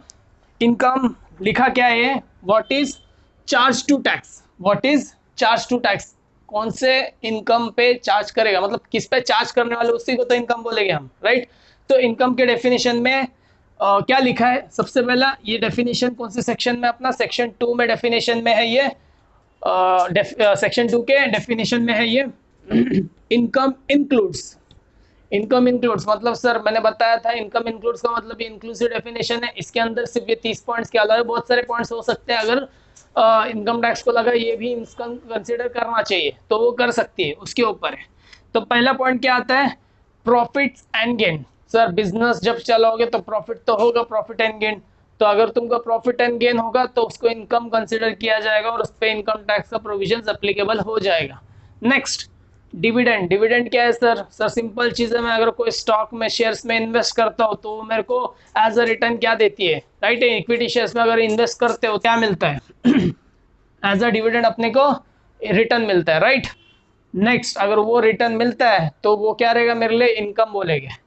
Third voluntary contribution. Voluntary contribution क्या होता है, अगर कोई भी जगह मैं खुद से जाके पैसा दे देता हूँ, वॉलंटरी मतलब खुद से होता है, राइट। तो कोई भी इंस्टीट्यूट में, कोई भी संस्था में, कोई भी कहीं पर भी तुम जाके वॉलंटरी डोनेट करते हो, पैसा खुद से दे के आ जाते हो, राइट, कोई पर्पस सर्व करने के लिए, तो वो वॉलंटरी कॉन्ट्रीब्यूशन हुआ। तो फॉर एग्जाम्पल जैसे इधर लिखा है मैंने चैरिटेबल ट्रस्ट, जैसे सिटी का मतलब चैरिटेबल ट्रस्ट। चैरिटेबल ट्रस्ट क्या होता है, समाज होता है एक, राइट। सोसाइटी टाइप होता है, वो क्या करती है, से बाहर से पैसा आता है। चैरिटेबल ट्रस्ट जैसा कोई आप कोई भी मंदिर ले लो, राइट, मंदिर का चैरिटेबल ट्रस्ट होता है, तो वहां पे डोनेशन आते हैं पैसा, राइट, तो वो वॉलेंटरी कॉन्ट्रीब्यूशन हुआ, तो वो मंदिर को भी इनकम, जो वो इनकम बोला जाएगा, रिसीव जो करेगा डोनेशन, वो भी किसमें आएगा, इनकम में कंसिडर होगा।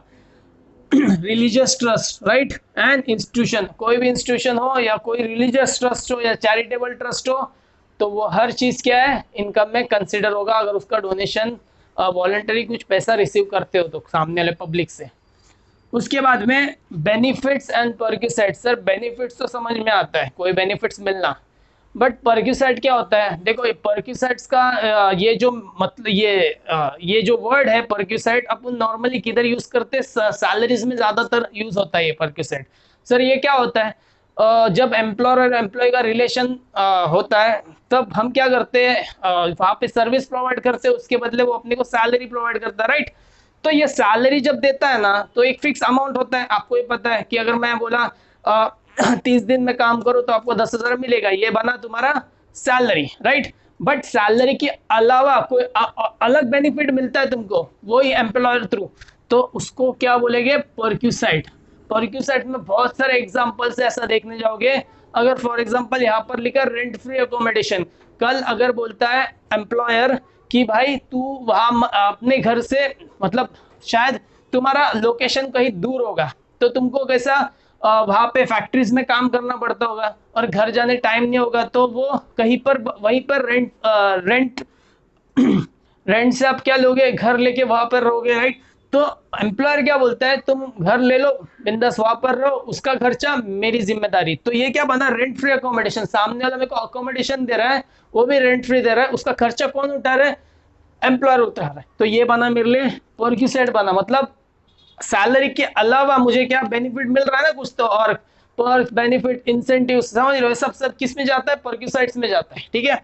Next, use of motor car, for example में दिया है, मोटर कार यूज होता है ना कंपनी का, एग्जांपल डायरेक्टर, याद रखो डायरेक्टर, डायरेक्टर क्या करती है, करता है, कंपनी चलाता है, राइट, डायरेक्ट करता है कंपनी को। तो ऐसे टाइम पे कंपनी क्या करती है, डायरेक्टर को मोटर कार देती है, व्हीकल सर्विस प्रोवाइड करती है, घर से आने जाने, उसके लिए अलग से कार ही दे देती है उसको, राइट, उसका पेट्रोल का खर्चा, उसका आने जाने का खर्चा, ये सब चीज क्या करती है, कंपनी उठाती है। तो वो भी क्या हो गया, एक डायरेक्टर को तो अपना फीस से, अपना सैलरी, अपना रेम्यूनरेशन के अलावा कुछ मिल रहा है ना, वो बना परक्यूसाइट, ठीक है। नेक्स्ट, ये भी सब क्या होगा, बेनिफिट्स एंड परक्यूसाइट जो रिसीव कर रहा है वो सब क्या होगा, टैक्सेबल होगा और वो इनकम में कंसीडर होगा। उसके बाद profit in leave of salary, profit in leave of salary मतलब क्या होता है, सैलरी के बदले में कोई चीज देना, प्रॉफिट जैसा। फॉर एग्जांपल यहां पर क्या दिया, रिट्रेचमेंट कंपेंसेशन क्या होता है, कंपनी को अगर है ना एम्प्लॉय की जरूरत नहीं है फिलहाल, मतलब ओवर एम्प्लॉयड हो चुके हैं, यहाँ पर ज्यादा एम्प्लॉयमेंट आ चुका है, और कंपनी में ना 10 के जगह 20 वर्कर्स काम कर रहे, तो उन लोग ने सोचा कि 10 वर्कर्स को मैं निकाल दूं। अब 10 वर्कर्स को निकालना है तो उन लोग को कोई तो बेसिस रखना पड़ेगा, तो उन्होंने क्या किया है, रिट्रेचमेंट कंपेंसेशन स्कीम में क्या रखा उन्होंने कि भाई तुम लोग निकल जाओ, उसके बदले मैं कंपेंसेशन देता हूं तुमको, कंपेंसेशन, टर्मिनेशन जो हो सकता है, टर्मिनेशन बेनिफिट भी बोल सकते हैं इसको, राइट। तो जाते वक्त तुम क्या कर रहे हो, उनको कंपेंसेट कर रहे हो कि तुम लोग जॉब, मतलब जॉब से निकालने से पहले तो उनको कुछ पैसा तो देना पड़ेगा, राइट, वही रिट्रेचमेंट कंपेंसेशन होगा। तो पैसे किसको मिला, वो एम्प्लॉय को मिला जो काम छोड़ के जा रहा है, तो वो एम्प्लॉय जो रिसीव करने वाला है वो भी क्या रहेगा, उसके लिए इनकम होगा और इनकम टैक्स पे इनकम टैक्स चार्ज करेगी। उसके बाद में आता है स्पेशल अलाउंस। स्पेशल अलाउंस क्या है सर, स्पेशल अलाउंस बोला तो अलग से कोई एम्प्लॉय को स्पेसिफिकली उसको अलाउंस मिल रहा है, जैसे कि यहाँ पर लिखा है एंटरटेनमेंट अलाउंस। एंटरटेनमेंट अलाउंस हो सकती है ना भाई, कंपनी कंटिन्यूअस है ना सामने पिछले 3 हफ्ते से एम्प्लॉय से, वर्कर से बहुत काम करवा रही है, और अचानक फिर वो जो प्रोजेक्ट था वो सक्सेस हो गया, तो एम्प्लॉयर की तरफ से एम्प्लॉय को कुछ एंटरटेनमेंट टाइप कुछ अलाउंस मिल गया, जाके मूवी दिखा दिया, कहीं पिकनिक घुमा लिया, तो ये सब क्या एंटरटेनमेंट अलाउंस से कौन कर रही है खर्चा, कंपनी कर रही है, किसके ऊपर कर रही है, एम्प्लॉय। एम्प्लॉय को एक बेनिफिट जैसी हुआ, एक परक्यूसाइट जैसी हुआ, एक अलाउंस टाइप हुआ, तो एम्प्लॉय के लिए ये एंटरटेनमेंट अलाउंस क्या रहेगा, टैक्सेबल रहेगा। Next, dearness allowances. Dearness word से कितना अच्छा लगता है, dear, dear, right, dearness indirectly in Hindi short form में बोल सकता हूँ कि ये चाय पानी वाला खर्चा होता है ना, वैसे टाइप का खर्चा है। मतलब अगर कोई वर्कर काम करता है तो उसका डेली लाइफ को, उसका स्टैंडर्ड ऑफ लिविंग थोड़ा नॉर्मल चलना भी तो चाहिए, राइट। सिर्फ वो सैलरी पे डिपेंड नहीं है, तो डेली उसका कुछ काम होना चाहिए, छोटा मोटा तो खर्चा होता ही रहेगा।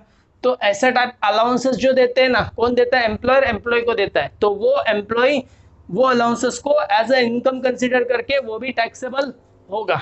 उसके बाद में profit on sale of import licence. अब इंपोर्ट लाइसेंस क्या होता है सर? जब हम इंपोर्ट एक्सपोर्ट करते हैं ना, तो वो वो एंटिटी, वो कंपनी को क्या मिलता है? गवर्नमेंट की तरफ से लाइसेंस लेना पड़ता है, इंपोर्ट लाइसेंस, एक्सपोर्ट लाइसेंस, ठीक है। तो इंपोर्ट लाइसेंस जो है अपने पास सर्टिफिकेट है, वो इंपोर्ट लाइसेंस में बेच भी सकता हूँ किसी और को, एज अ शेयर्स बोलते हैं ना, शेयर सर्टिफिकेट अपन ट्रांसफर करते थे, वैसे ये इंपोर्ट लाइसेंस बेच भी सकते हैं। अगर बेचते कोई तुम लोग ये इंपोर्ट लाइसेंस लेने के लिए 10 लाख खर्चा किया होगा और बेचते वक्त तुम लोग 12 लाख में बेचा, तो 2 लाख का तो इनकम हुआ ना तुम्हारा, वो 2 लाख तुम्हारे लिए क्या रहेगा? इनकम होगा। तो वही लिखा है इधर, profit on sale of import licence, ठीक है। आगे बढ़ते हैं, 9th पॉइंट देखते हैं क्या है? Export assistant. एक्सपोर्ट असिस्टेंट मतलब, असिस्टेंस मतलब गवर्नमेंट क्या करती है? तुम एक्सपोर्ट करो, कंट्री को आगे बढ़ाओ, जितना हो सकता है एक्सपोर्ट पे ज्यादा, उनको बहुत सारी बेनिफिट और इंसेंटिव्स देती है। तो ऐसे टाइम पे कोई भी कैश बेनिफिट्स मिलता है, कोई भी इंसेंटिव्स मिलता है किसको? एक्सपोर्ट करने पर गवर्नमेंट की तरफ से, तो वो भी कैश जो होगा वो क्या रहेगा? अपने लिए इनकम होगा और ये डेफिनेशन में कंसिडर किया जाएगा और इनकम टैक्स उसके लिए भी एप्लीकेबल होगा। नेक्स्ट है अपना 10th point, refund of custom duty और excise duty against the export. तो एक्सपोर्ट में क्या होता है? मोस्टली देखो, इंपोर्ट पे तो कस्टम ड्यूटी लगता ही है, बट एक्सपोर्ट पे कैसा है ना, उन लोगों को क्लियरली बोल दिया है, हाँ एक्सपोर्ट करो तुम लोग, तुमको जो भी है ना टैक्स आने वाला, वो सब तुम लोग को भर के वापस रिफंड मिल जाएगा, ठीक है। तो सब चीज तुमको क्या आ जाएगा? क्लियरली रिफंड आ जाएगा। बट वो भी तुम्हारे लिए एक इनकम ही हुआ ना, सामने वाला तुमको अगर माफ कर रहा है, मतलब वो तुम्हारे लिए क्या बन जाता है? एक इनकम टाइप बन जाता है। तो वो भी रिफंड तुम्हारे लिए इनकम टैक्स में एज एन इनकम चार्ज होगा। Next, perquisite receive from business and profession. देखो ये भी परक्यूसाइट है, राइट है, ये सैलरी वाला परक्यूसाइट है, और ये कौन सा है? बिजनेस वाला परक्यूसाइट। फॉर एग्जांपल मैं चार्टर्ड अकाउंटेंट हूँ, ठीक है हूँ मैं, सॉरी तो मैं चार्टर्ड अकाउंटेंट हूँ, मैं प्रैक्टिस कर रहा हूँ, तो मैं बिजनेस में क्या करो? बैठा हूँ, राइट, प्रोफेशन अपना प्रैक्टिस कर रहा हूँ। तो एक क्लाइंट है, वो एक क्लाइंट का मैंने काम अच्छे से करके दे दिया, तो क्लाइंट खुश होके मुझे क्या दिया? उसने गिफ्ट दे दिया।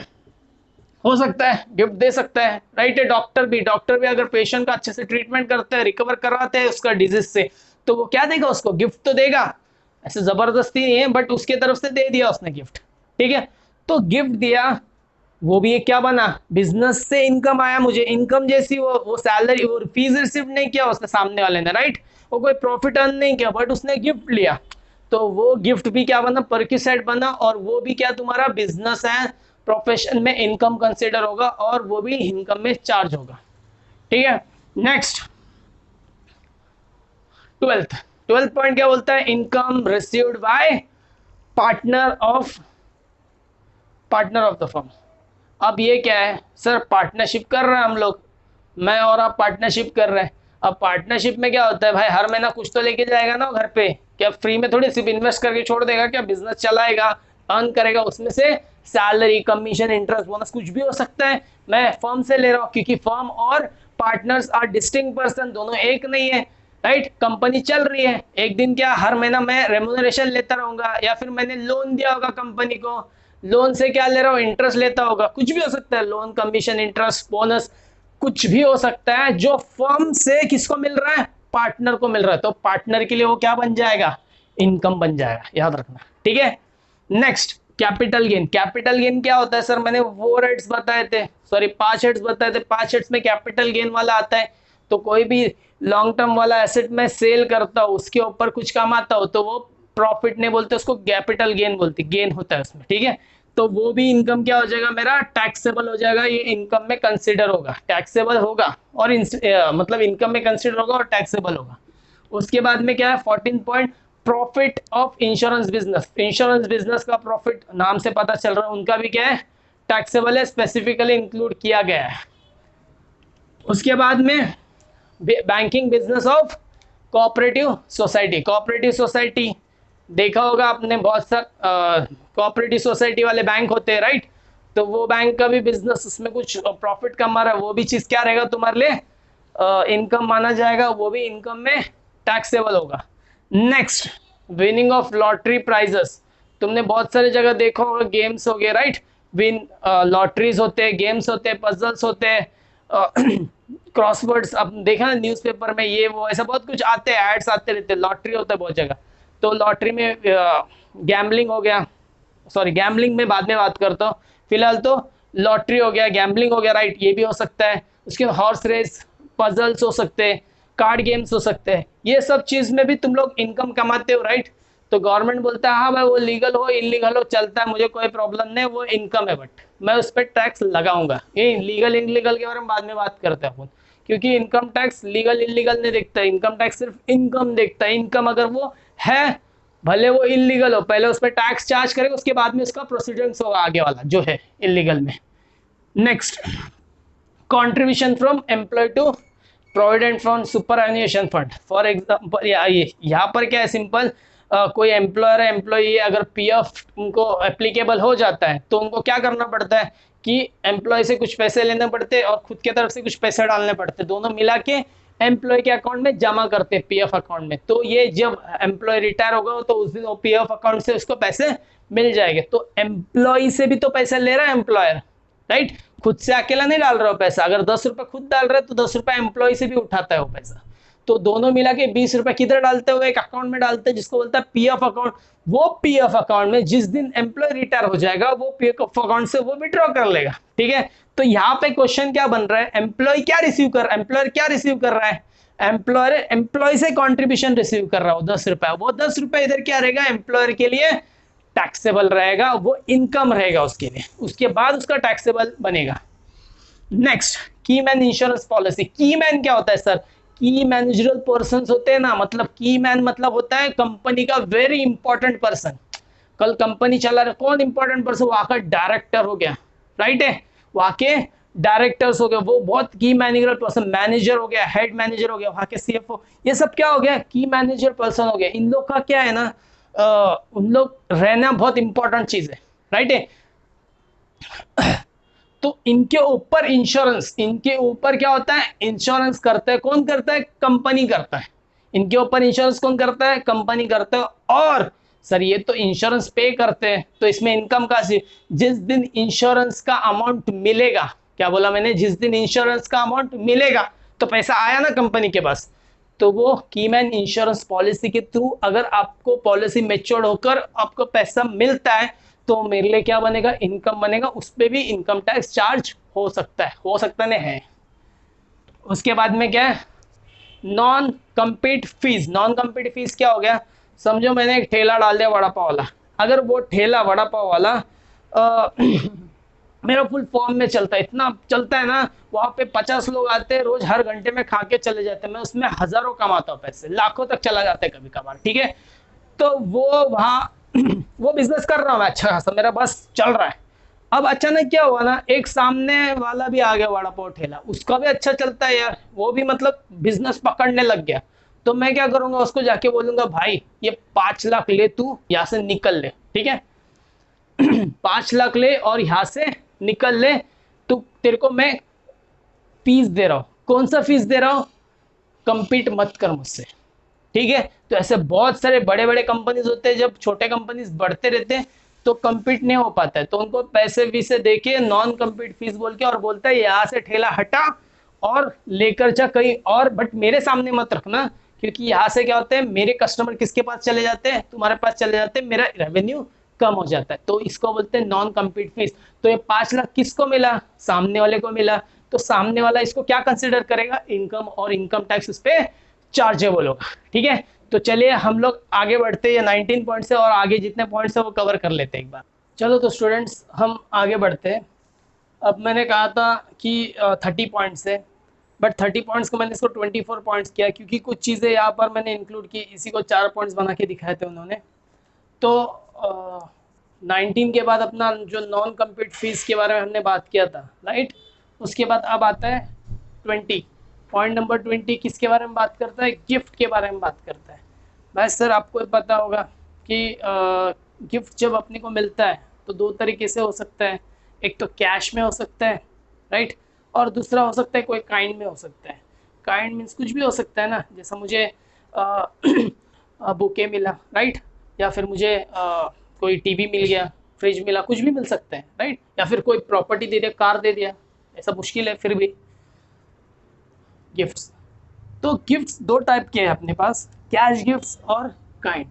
तो यहाँ पर जो गिफ्ट रिसीव कर रहा है ना उसके बारे में बात चल रहा है, गिफ्ट देने वाले के बात नहीं चल रहा है, क्योंकि इनकम चल रहा है ना इधर। तो इनकम मुझे कैसा हो सकता है? गिफ्ट थ्रू हो सकता है। तो गिफ्ट दो टाइप के, कैश गिफ्ट और कोई अदर देन कैश गिफ्ट, जिसको अपन काइंड बोलेंगे, राइट। तो कैश गिफ्ट में अगर सामने वाला बंदा 50,000 से ज़्यादा लेता है कैश में, ठीक है, कैश में अगर मुझे 50,000 से ज़्यादा मिला तो वो की क्या बन जाएगा मेरे लिए? इनकम बन जाएगा, और वो टैक्सेबल बन जाएगा। इनकम टैक्स सिंपल बोलती है 50,000 के ऊपर एक भी रुपया रहेगा, एक भी रुपया रहेगा तो पूरा का पूरा अमाउंट तुमको क्या करना पड़ेगा?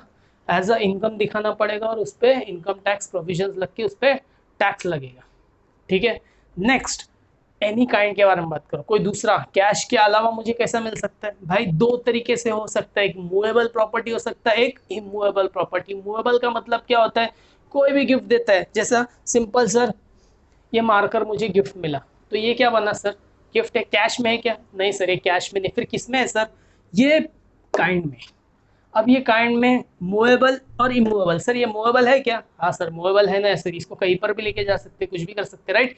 ये भी एक प्रॉपर्टी है, ये भी एक प्रॉपर्टी है, मूवेबल प्रॉपर्टी है, राइट।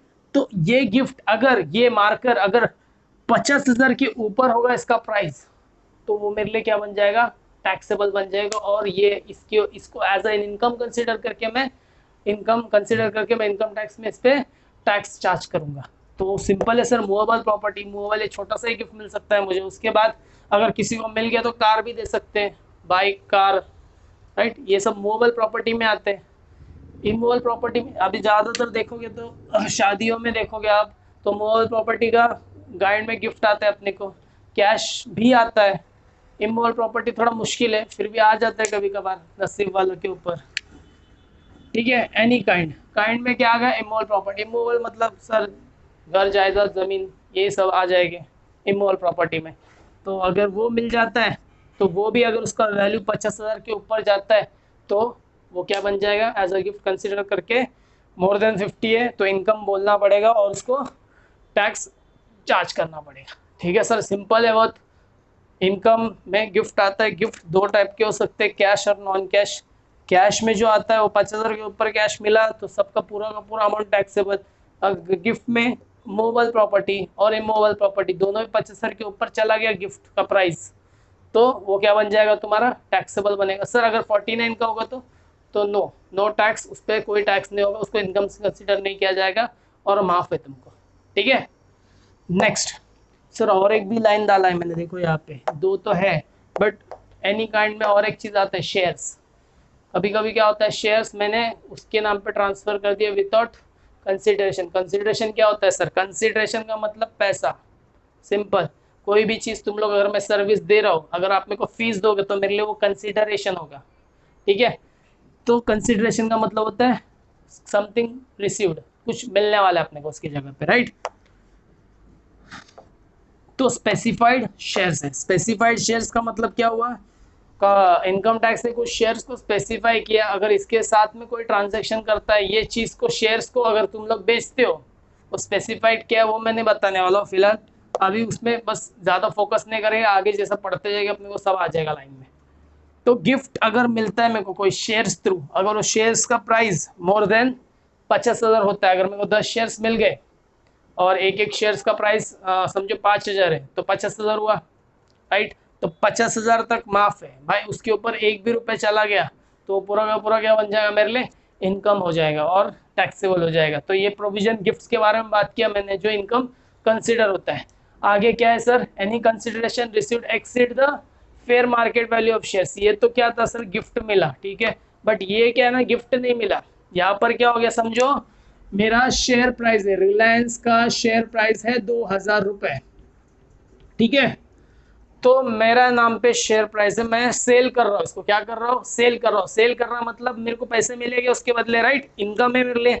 तो सेल करूंगा ना जब मैं रिलायंस का शेयर प्राइस 2500 में जो चल रहा है, मार्केट प्राइस फेयर वैल्यू जो प्राइस चल रहा है वो 2000, और मैं बेच रहा हूँ कितना, 500 एक्स्ट्रा में। जो एक्स्ट्रा बेचा ना तुमने वो क्या बनेगा तुम्हारे लिए, इनकम बनेगा। तो any consideration received exceed the fair market value of the shares, shares का प्राइस के ऊपर जो चल रहा है मार्केट में उसके ऊपर जो बेच दिया, मतलब प्रॉफिट जैसी हुआ ना वो मेरे लिए क्या बन जाएगा, इनकम कंसिडर किया जाएगा। ठीक है, next, advance money received and forfeited. इसका मतलब क्या है sir, advance money received and forfeited. Advance money received simple है, कोई पैसा हम एडवांस में ले रहे, और फॉरफिट का मतलब क्या है सर, फॉरफिट का मतलब होता है कब्जा कर लेना वो चीज पे, मतलब भूल जा सिंपल में। जैसे कि आप देख सकते हो, एग्जांपल में मैं ये देता हूँ कि मेरे कोई प्रॉपर्टी, मेरा प्रॉपर्टी, ठीक है, मेरा प्रॉपर्टी, और मैं उसको रेंट के लिए या फिर मैं सेल करने जा रहा हूँ प्रॉपर्टी को। क्या बोला मैंने, मेरा प्रॉपर्टी मैं सेल करने जा रहा हूँ। अब सेल करने जा रहा हूँ ना, सामने वाला पार्टी जो है ना, उसको मैंने बोल दिया भाई एडवांस में तेरे को 50,000 रखना पड़ेगा। यहाँ पर क्या बोला मैंने, एडवांस में तुझे 50,000 रखना पड़ेगा, पेपर फॉर्मेलिटीज होने तक। एक बार हो जाता है तो बाकी का कंसिडरेशन मेरे को दे दोगे। ऐसा अपना डिसीजन हुआ, एडवांस में मैंने कितना लिया उससे, 50,000 ले लिया। अब क्या हुआ ना, कुछ अपना ठीक से जम नहीं पाया वो पार्टी के साथ, अपना कुछ कुछ पेपर्स में या फिर कुछ उनके इंटेंशंस बदल गए दोनों के, और मेरे को अभी बेचना नहीं है या फिर उसको खरीदना नहीं है। तो ऐसा टाइम पे क्या हुआ ना, जो अमाउंट मिला था ना, शायद कुछ आर्ग्यूमेंट हुआ हमारे बीच में, और हमने क्या बोल दिया, 50,000 मैंने दूंगा, 50,000 मैं नहीं दूंगा। तो ऐसा टाइम पे क्या होगा भाई, वो पैसा तूने क्या कर दिया, एडवांस में रिसीव करके फॉरफिट कर दिया। फॉरफिट का मतलब हो गया कब्जा कर लिया, कब्जा करके अपने पास रख लिया, सामने वाले पार्टी को दे नहीं रहा रिटर्न में। तो ऐसा टाइम पे वो 25,000 मेरे लिए क्या बन जाएगा, कब्जा किया ना तूने, इनकम बन जाएगा। और इनकम मेरे लिए क्या है, वो टैक्स में, वो इनकम के डेफिनेशन में कंसिडर किया जाएगा और उस पर टैक्स लगाया जाएगा। सिंपल है sir. Next, property received without consideration. Sir property received without पैसा, मतलब कोई प्रॉपर्टी में ले रहा हो बिना पैसे का। सर वो गिफ्ट ही तो हुआ, वो इधर ही तो आए, प्रॉपर्टी मूवेबल में आ गया हो, राइट, इमूवेबल में आ गया। कोई भी प्रॉपर्टी किस में भी हो सकता है, मूवेबल हो सकता है, इमूवेबल। प्रॉपर्टी मैंने क्या किया, रिसीव किया, पर 1 रुपया नहीं दिया सामने वाले को, तो एज अ गिफ्ट ही हुआ मेरे लिए। तो वो भी सेम ये प्रोविजन एप्लीकेबल हो जाएगा उसको। और इन एडवोकेट कंसिडरेशन, इन एडवोकेट कंसिडरेशन का मतलब क्या हो गया, वो प्रॉपर्टी की वैल्यू 10 लाख है समझो, और मैंने उसको कितना दिया, सिर्फ 5 लाख दिया, तो 5 लाख एक्स्ट्रा दिया क्या नहीं, तो 5 लाख एक्स्ट्रा दिया ना, तो ये प्रोविजन के हिसाब से वो 50,000 के ऊपर है ना वैल्यू, 5 लाख तो ज्यादा हो गया, तो वो एज अ गिफ्ट कंसिडर करके टैक्सेबल होगा। अगर अगर अगर मेरा 10 लाख का प्रॉपर्टी का वैल्यू है और मैं इसको सेल करता हूँ, सामने वाले मेरे को 9,60,000 दे दिया समझो, तो इसका मतलब सिर्फ 40,000 का डिफरेंस आया, 40,000 कम दिया उसने, इन एडवोकेट दिया, इन एडवोकेट, राइट। तो ऐसा टाइम पे वो 40,000 को इनकम कंसिडर नहीं करेंगे, क्योंकि वो लिमिट के अंदर आ रहा है 50 के। अगर 50 के ऊपर जाएगा ना लिमिट, तो ऐसा टाइम पे समझो 10 लाख का मैंने 8 लाख में दे दिया, तो 2 लाख जो है, 2 लाख बेनिफिट मिला ना सामने वाले को, तो सामने वाला क्या करेगा, वो 2 लाख को बेनिफिट करके उस पर टैक्सेबल लगेगा, एज एन इनकम दिखाना पड़ेगा उसको। उसको मिला ना गिफ्ट, मुझे नहीं मिला इस बार, मैं दे रहा हूँ प्रॉपर्टी, उसके बदले मेरे को 8 लाख मिल रहा है, 10 लाख नहीं मिल रहा है, 2 लाख को उसको बेनिफिट हुआ, मेरे को नहीं हुआ, जिसको बेनिफिट हुआ वो इनकम कंसिडर होगा। ठीक है, और लास्ट वन है असिस्टेंस। असिस्टेंस का मतलब सिंपल है sir, help, right, help in the form of क्या, सब्सिडीज। कौन करता है सर ऐसा हेल्प, कौन करेगा ऐसा हेल्प, नॉर्मली कौन करती है, बड़ी कंपनीज होती है, बड़ी कंपनीज तो छोड़ दो, गवर्नमेंट होती है। ठीक है, गवर्नमेंट अपने को सब्सिडीज देती है, ग्रांट्स देती है, उसके बाद में कैश इंसेंटिव्स देती है। ड्यूटी ड्रॉबैक क्या होता है सर, अपने ऊपर पड़ा था ना कस्टम ड्यूटी, एक्साइज ड्यूटी, तो ऐसा टाइम पे क्या होता है ना, तुम एक्सपोर्ट एक्सपोर्ट करोगे ना, तो जो ड्यूटी भरा रहता है ना उसको रिफंड भी मिल जाता है, उसी को रिफंड को क्या बोलते हैं, ड्यूटी ड्रॉबैक। तो ड्यूटी ड्रॉबैक, वेवर, वेवर का मतलब क्या होता है, तुम लोन ले लो, बैंक बोलेगा माफ, चलो जाओ न मत दो रिटर्न में, तो वेवर। बहुत सारा देखा रहे हैं गवर्नमेंट के पॉलिसीज आते हैं ना कि 2 लाख तक लोन सब फार्मर्स को माफ, तो मतलब वेवर हो गया। वेवर मतलब उस टाइम पे फार्मर्स लोग 2 लाख का बेनिफिट मिला क्या नहीं, उसको मिला ना, तो वो 2 लाख क्या बनेगा, उनको इनकम बनेगा और उस पर टैक्स किया जाएगा। और कंसेशन, और कोई भी कंसेशन और तुम लोग रेलवे पे चले जाओ तो तुम लोग एज अ स्टूडेंट बोल के कंसेशन मिलता है, आपको कंसेशन होता है ना वो, तो वो कंसेशन जो एक्स्ट्रा बेनिफिट मिला वो भी इनकम कंसिडर किया जाएगा गवर्नमेंट की तरफ से। और रिएम्बर्समेंट, कोई भी खर्चा अगर फॉर एग्जांपल घर पे देख लो, पापा फोन करेंगे आपको, क्या बोलेंगे, बेटा एक रिचार्ज मार, तो तुम लोग क्या बोलते हो, मैं तो मार दूंगा, पहले घर पे आने पर मेरे को पैसा मिलना चाहिए। तो तुम क्या कर रहे हो, अपने तरफ से खर्चा करते हो, बट उसका रिइंबर्समेंट किससे लेते हो, वापस पापा से ले लेते हो, तो इसको बोलते हैं रिइंबर्समेंट। तो गवर्नमेंट भी ऐसी बोलती है, भाई तुम कोई खर्चा करो, तुमको उसका खर्चा मैं रिटर्न कर दूंगा, तो ये हुआ रिइंबर्समेंट, एक टाइप का सब्सिडीज, ग्रांट, यही सब है। तो ये सब अभी हमने एक ओवरऑल समराइज वे में क्या किया, इनकम का डेफिनेशन पढ़ा। अगर ये इनकम का डेफिनेशन हमेशा याद रहेगा तो आगे जाके तुम लोग को कभी प्रॉब्लम नहीं होगा कि इसको इनकम कंसिडर करूं या नहीं, इसको टैक्सेबल करूं या नहीं। सर इसका मतलब ये जो दिख रहा है डायरेक्टली टैक्सेबल हो गया क्या, नहीं रे, ऐसा नहीं है। कभी कभार क्या होता है ना, ये सब पे, गिफ्ट्स पे, आगे जाके ये प्रॉपर्टी या फिर ये सब्सिडीज पे अपने अपने प्रोविजन है, अपने अपने रूल्स प्रोवाइड किए किसने, इनकम टैक्स ने। वो रूल्स के हिसाब से वो इनकम पे कैलकुलेशंस हो गए, उसके बाद में वो इनकम जो बचेगा उस पर टैक्स कैलकुलेट होता है। तो ये सब directly as an income consider हो गया, बट उस पर टैक्स लगाना चाहिए नहीं लगाना चाहिए आगे जाके हम डिस्कस करेंगे। तो चलिए दोस्तों आगे बढ़ते हैं। आगे में है अपना पॉइंट असेसमेंट। जैसे इंडेक्स के हिसाब से हम लोग जा रहे हैं, 8th पॉइंट है असेसमेंट। उसके बाद में हम लोग डिस्कस करेंगे पर्सन वर्सेस एसएससी, ये दोनों में क्या डिफरेंस है, ठीक है। उससे पहले हम लोग देख लेते हैं असेसमेंट। असेसमेंट ईयर तो हमने पढ़ा था, राइट। असेसमेंट ईयर जिस ईयर में हम लोग टैक्स कंप्यूट करते हैं, और प्रीवियस ईयर जिस ईयर का इनकम होता है, राइट, जो ईयर का इनकम होता है जिसको असेसमेंट ईयर में हम कंप्यूट करके टैक्स भर देते हैं। तो सेम असेसमेंट ईयर वो अलग चीज़ है, ईयर नहीं है वो। असेसमेंट क्या होता है, पहले डेफिनेशन पढ़ लेते हैं और उसके अंदर क्या लिखा है वो एक बार देख लेते हैं, फिर अपन इसको डिटेल में डिस्कस करेंगे। तो असेसमेंट इंक्लूड्स रीअसेसमेंट। सर क्या बोल दिया, एक तो असेसमेंट नहीं समझ में आ रहा था, अभी दूसरा आ गया रीअसेसमेंट। तो अब ये कौन सा चीज़ है सर, ठीक है देखते हैं ना क्या होता है। नेक्स्ट आगे लिखा है normally. Normally an assessment means the process of determining, कोई तो चीज को डिटरमाइन कर रहे हैं अपन, क्या डिटरमाइन कर रहे हैं, एंड कंप्यूट भी कर रहे हैं।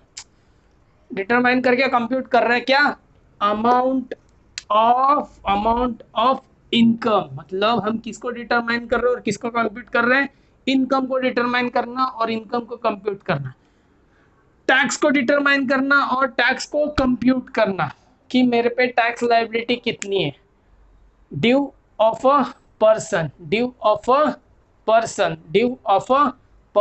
तो मैंने इसमें क्या समझा, नॉर्मली असेसमेंट का मतलब एक ऐसा प्रोसेस होता है जहां पर हम कोई चीज को डिटरमाइन करते, कोई चीज मतलब कौन सा, इनकम और उसका टैक्स को डिटरमाइन करते और कंप्यूट करते, उसका लायबिलिटी कितना है वो डिसाइड करते, उसी को क्या बोलते, असेसमेंट बोलते हैं। सर इसको सिंपल में समझाओ ना, अभी भी दिमाग में नहीं घुस रहा है, ये नीचे वाला पढ़ लोगे तो अभी और भी ज़्यादा कंफ्यूज हो जाओगे। क्योंकि देख लो एक बार, an assessment thus fixes the liability of SSC. तो असेसमेंट क्या होता है, लायबिलिटी फिक्स कर डालता है, किसका लायबिलिटी, कौन सा लायबिलिटी, टैक्स लायबिलिटी फिक्स कर डालता है, किसका, एसएससी का। सर एसएससी आ गया इधर, देखते हैं। पेज द असेस्ड, क्या बोल रहा है sir, tax on assessed income for the assessment year. Sir नहीं समझा सर, ऊपर से जा रहा है, ठीक है चलो सिंपल एक प्रोसेस बनाते, इसको पीछे वाले को थोड़ा देर के लिए भूल जाओ, उसके बाद अपन बात करेंगे, ठीक है। देखो जब भी है ना, मैं बिजनेस कर रहा हूँ, मेरा पूरा साल भर बिजनेस चला, 31 मार्च 2020 में मेरा क्लोज हो गया अकाउंट। अब क्लोज हो गया, 2021 में हमको रिटर्न भरना है, रिटर्न फाइलिंग डेट एक दिया है। अब रिटर्न भरने से पहले हम क्या करते हैं मालूम, पहला ईयर का इनकम कंप्यूट करते हैं। ईयर का इनकम जब कंप्यूट होता है तो अपने को दिमाग में पहले से एनालाइज, मतलब लास्ट ईयर प्रीवियस ईयर के हिसाब से मैं एनालाइज कर लेता हूँ कि मेरे को इस बार इतना टैक्स भरना आ सकता है, तो उसके हिसाब से मैंने एडवांस टैक्स भर देता हूँ पहले से। एडवांस टैक्स मतलब क्या होता है, पहले से पैसा टैक्स भर के रखो।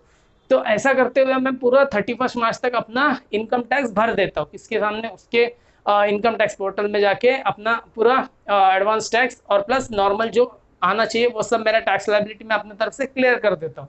और ये सब चीज़ लेके जाके मैं क्या करता हूँ मालूम, रिटर्न फाइलिंग डेट में अपना रिटर्न भरता हूँ। रिटर्न क्या होता है सर, इनकम टैक्स रिटर्न क्या होता है, जहाँ पर एक फॉर्म होता है, इनकम टैक्स अपने को प्रोवाइड करती है, बोलता है भाई तेरा पूरा बिजनेस का डिटेल्स लिख, तूने कितना कमाया कितना नहीं कमाया कितना खर्चा किया, वो सबका डिटेल्स तेरे को उधर नोट करना है। और उसके बाद तूने कितना कंप्यूट किया इनकम और तूने कितना टैक्स भरा वो भी डिटेल्स मेरे को उसमें भर के दे देना। ये तुम्हारा काम हो गया इनकम टैक्स रिटर्न भर के खाली हो जाना। उसके बाद में काम जिसका शुरू होता है ना वो इनकम टैक्स ऑफिसर का काम होता है। इनकम टैक्स ऑफिसर क्या बोलता है, भाई अब मेरे को उसका इनकम टैक्स रिटर्न चेक करना पड़ेगा, तो चेक करने को उसको बोलते हैं स्क्रूटिनी करता है। वो स्क्रूटिनी करता है, स्क्रूटिनी करते वक्त ना उसको अगर जिस जल लगे ना इसने 100 रुपए इनकम दिखा, उस पर 10 रुपए टैक्स भरा है, इसका इनकम 100 रुपए नहीं, इसका इनकम 150 रुपए है और इसको टैक्स इतना लगना चाहिए 30 रुपए लगना चाहिए, इसने कम भरा है। तो वो क्या करता है, ऐसा टाइम पे असेसमेंट ओपन करता है। असेसमेंट ओपन करने का मतलब वो फाइल को ओपन कर देना। वो फाइल को ओपन करके वो नोटिस भेजना शुरू कर देता है। किसको, एसएससी को। एसएससी मतलब जो लायबल था पे करने के लिए, राइट, जिसने इनकम टैक्स रिटर्न भरा उसको बोलता है, वो बोलता है जा भाई तेरा बुक्स ऑफ अकाउंट लेके आ मेरे पास, मेरे को चेक करना है कि तूने सही भरा है या नहीं है। वही जो प्रोसेस होता है चेक करना, वही जो प्रोसेस होता है चेक करना, तेरा बुक्स ऑफ अकाउंट लेके मैं चेक करूंगा तूने प्रॉपर टैक्स भरा है या नहीं। फिर जैसा बुक्स ऑफ अकाउंट आ जाता है वो देखता है, प्रॉपर देखता है, अगर उसने जो रिटर्न भरा है वो ओके, नो प्रॉब्लम, क्लोज। अगर उसने जो भरा है उसके अलावा कुछ इनकम दिख रहा है वो भी एडमिट करके वो टैक्स लायबिलिटी बताता है। इनकम टैक्स ऑफिसर किसको बताता है, एसएससी को बताता है। फिर एसएससी क्या करता है, ओके ऐसा है मेरा लायबिलिटी, अरे सॉरी मैं गलती से भूल गया, ठीक है टैक्स भर दो। तो टैक्स भर के वो असेसमेंट क्लोज हो जाता है। असेसमेंट का मतलब सिंपल है सर, एक ऐसा प्रोसेस जहां पर हम कंप्यूटेशन करते हैं किसका, अपना इनकम का और अपना टैक्स का। तो वही चीज को बोलते हैं असेसमेंट। रीअसेसमेंट सर अभी क्या होता है ना, गलती से है ना इनकम टैक्स ऑफिसर से भी कुछ छूट जाता है कभी कभार, तो वापस से वो फाइल ओपन कर सकता है, फाइल ओपन करके फिर से रीअसेस कर सकता है। ऐसे टाइम पे उसको क्या बोलेंगे, रीअसेसमेंट। तो सर ये समझा क्या चल रहा है, हम लोग क्या कर रहे हैं, चेकिंग कर रहे हैं कि तूने सही भरा है या नहीं टैक्स, ये चेक कर रहा है कौन, इनकम टैक्स ऑफिसर। यही चीज को क्या बोलते हैं, assessment and reassessment. Sir assessment अब देखते डेफिनेशन में क्या समझ में आता है क्या अपने को। Normally assessment means a process of determining, क्या डिटरमाइन कर रहे हैं, क्या कंप्यूट कर रहे हैं, amount of income and tax of a person. Simple है सर। सर ये वाला एक देखते अब शायद तो समझ में आ जाए थोड़ा बहुत। एन असेसमेंट मतलब एक प्रोसेस जो चेकिंग करने वाला प्रोसेस। फिक्सस वो चेकिंग करने से इनकम टैक्स ऑफिसर अपने पे लायबिलिटी ठोक देता है, मतलब फिक्स कर डालता है। वो जो बोला अपने को, हाँ भाई अपने को भी कंसिडर करके उसको टैक्स भरना पड़ता है। फिक्सस द लायबिलिटी, लायबिलिटी अपने पे फिक्स कर डालता है। किस पे करता है, एसएससी पे करता है।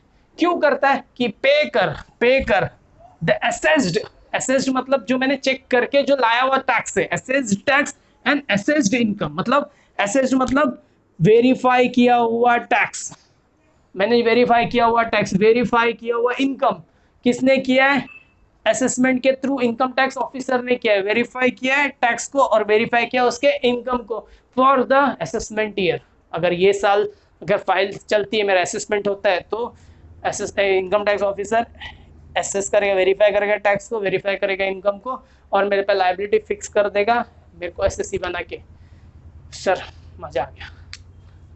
ये था असेसमेंट और रीअसेसमेंट। इसके ऊपर थ्योरी क्वेश्चन आ सकता है, तो अच्छे से एक बार कॉन्सेप्ट वाइज देख लो, समझ के लो और रीड कर लेना जो भी बुक से रीड कर रहे हो आप। उसके बाद में 9th पॉइंट क्या बोल रहा है अपना, पर्सन और एसएससी में डिफरेंस क्या है। सर पर्सन का डेफिनेशन तो पढ़ा अपन ने, वो इंडिविजुअल, कंपनी, फर्म और क्या क्या था, जैसा association of person, BOI, local authority, right, ये सब था। सर एसएससी क्या है, एसएससी तो अब भी आया सर ये वाला, उससे पहले किधर था भी नहीं एसएससी, राइट है, आपने जो बोला वो भी राइट है। बट है ना इन दोनों में छोटा सा डिफरेंस है, दोनों भी एक ही होते हैं, कोई बड़ा फर्क नहीं है, दोनों भी एक ही होते हैं। मैं ही इनकम कमाने वाला और मैं ही टैक्स भरने वाला हूँ, तो मैं क्या बना, एसएससी बना, मैं पर्सन भी बना है। सर कैसे सर, सर इसमें जो फीचर होता है ना इनकम पर्सन में और एसएससी में जो फीचर होता है, इसमें क्या फीचर होता है, ये इनकम क्या करता है, अर्न करता है। क्या बोला, ये इनकम अर्न करता है और ये लायबल फॉर टैक्स होता है। सर ऐसा क्यों बोला सर, लायबल फॉर टैक्स दोनों अलग अलग कैसे हो सकते, दोनों अलग अलग नहीं होते भाई। अगर समझो मेरा है, मैं कोई कंपनी से सैलरी कमा रहा हूँ, मैं जॉब कर रहा हूँ, इनकम सैलरी मिल रहा है, तो मैं क्या करूंगा, मेरा मिल रहा है राइट, मुझे मिल रहा है, तो मैं अर्न कर रहा हूँ, तो मैं पर्सन का डेफिनेशन में आ गया और मैं पर्सन हूँ।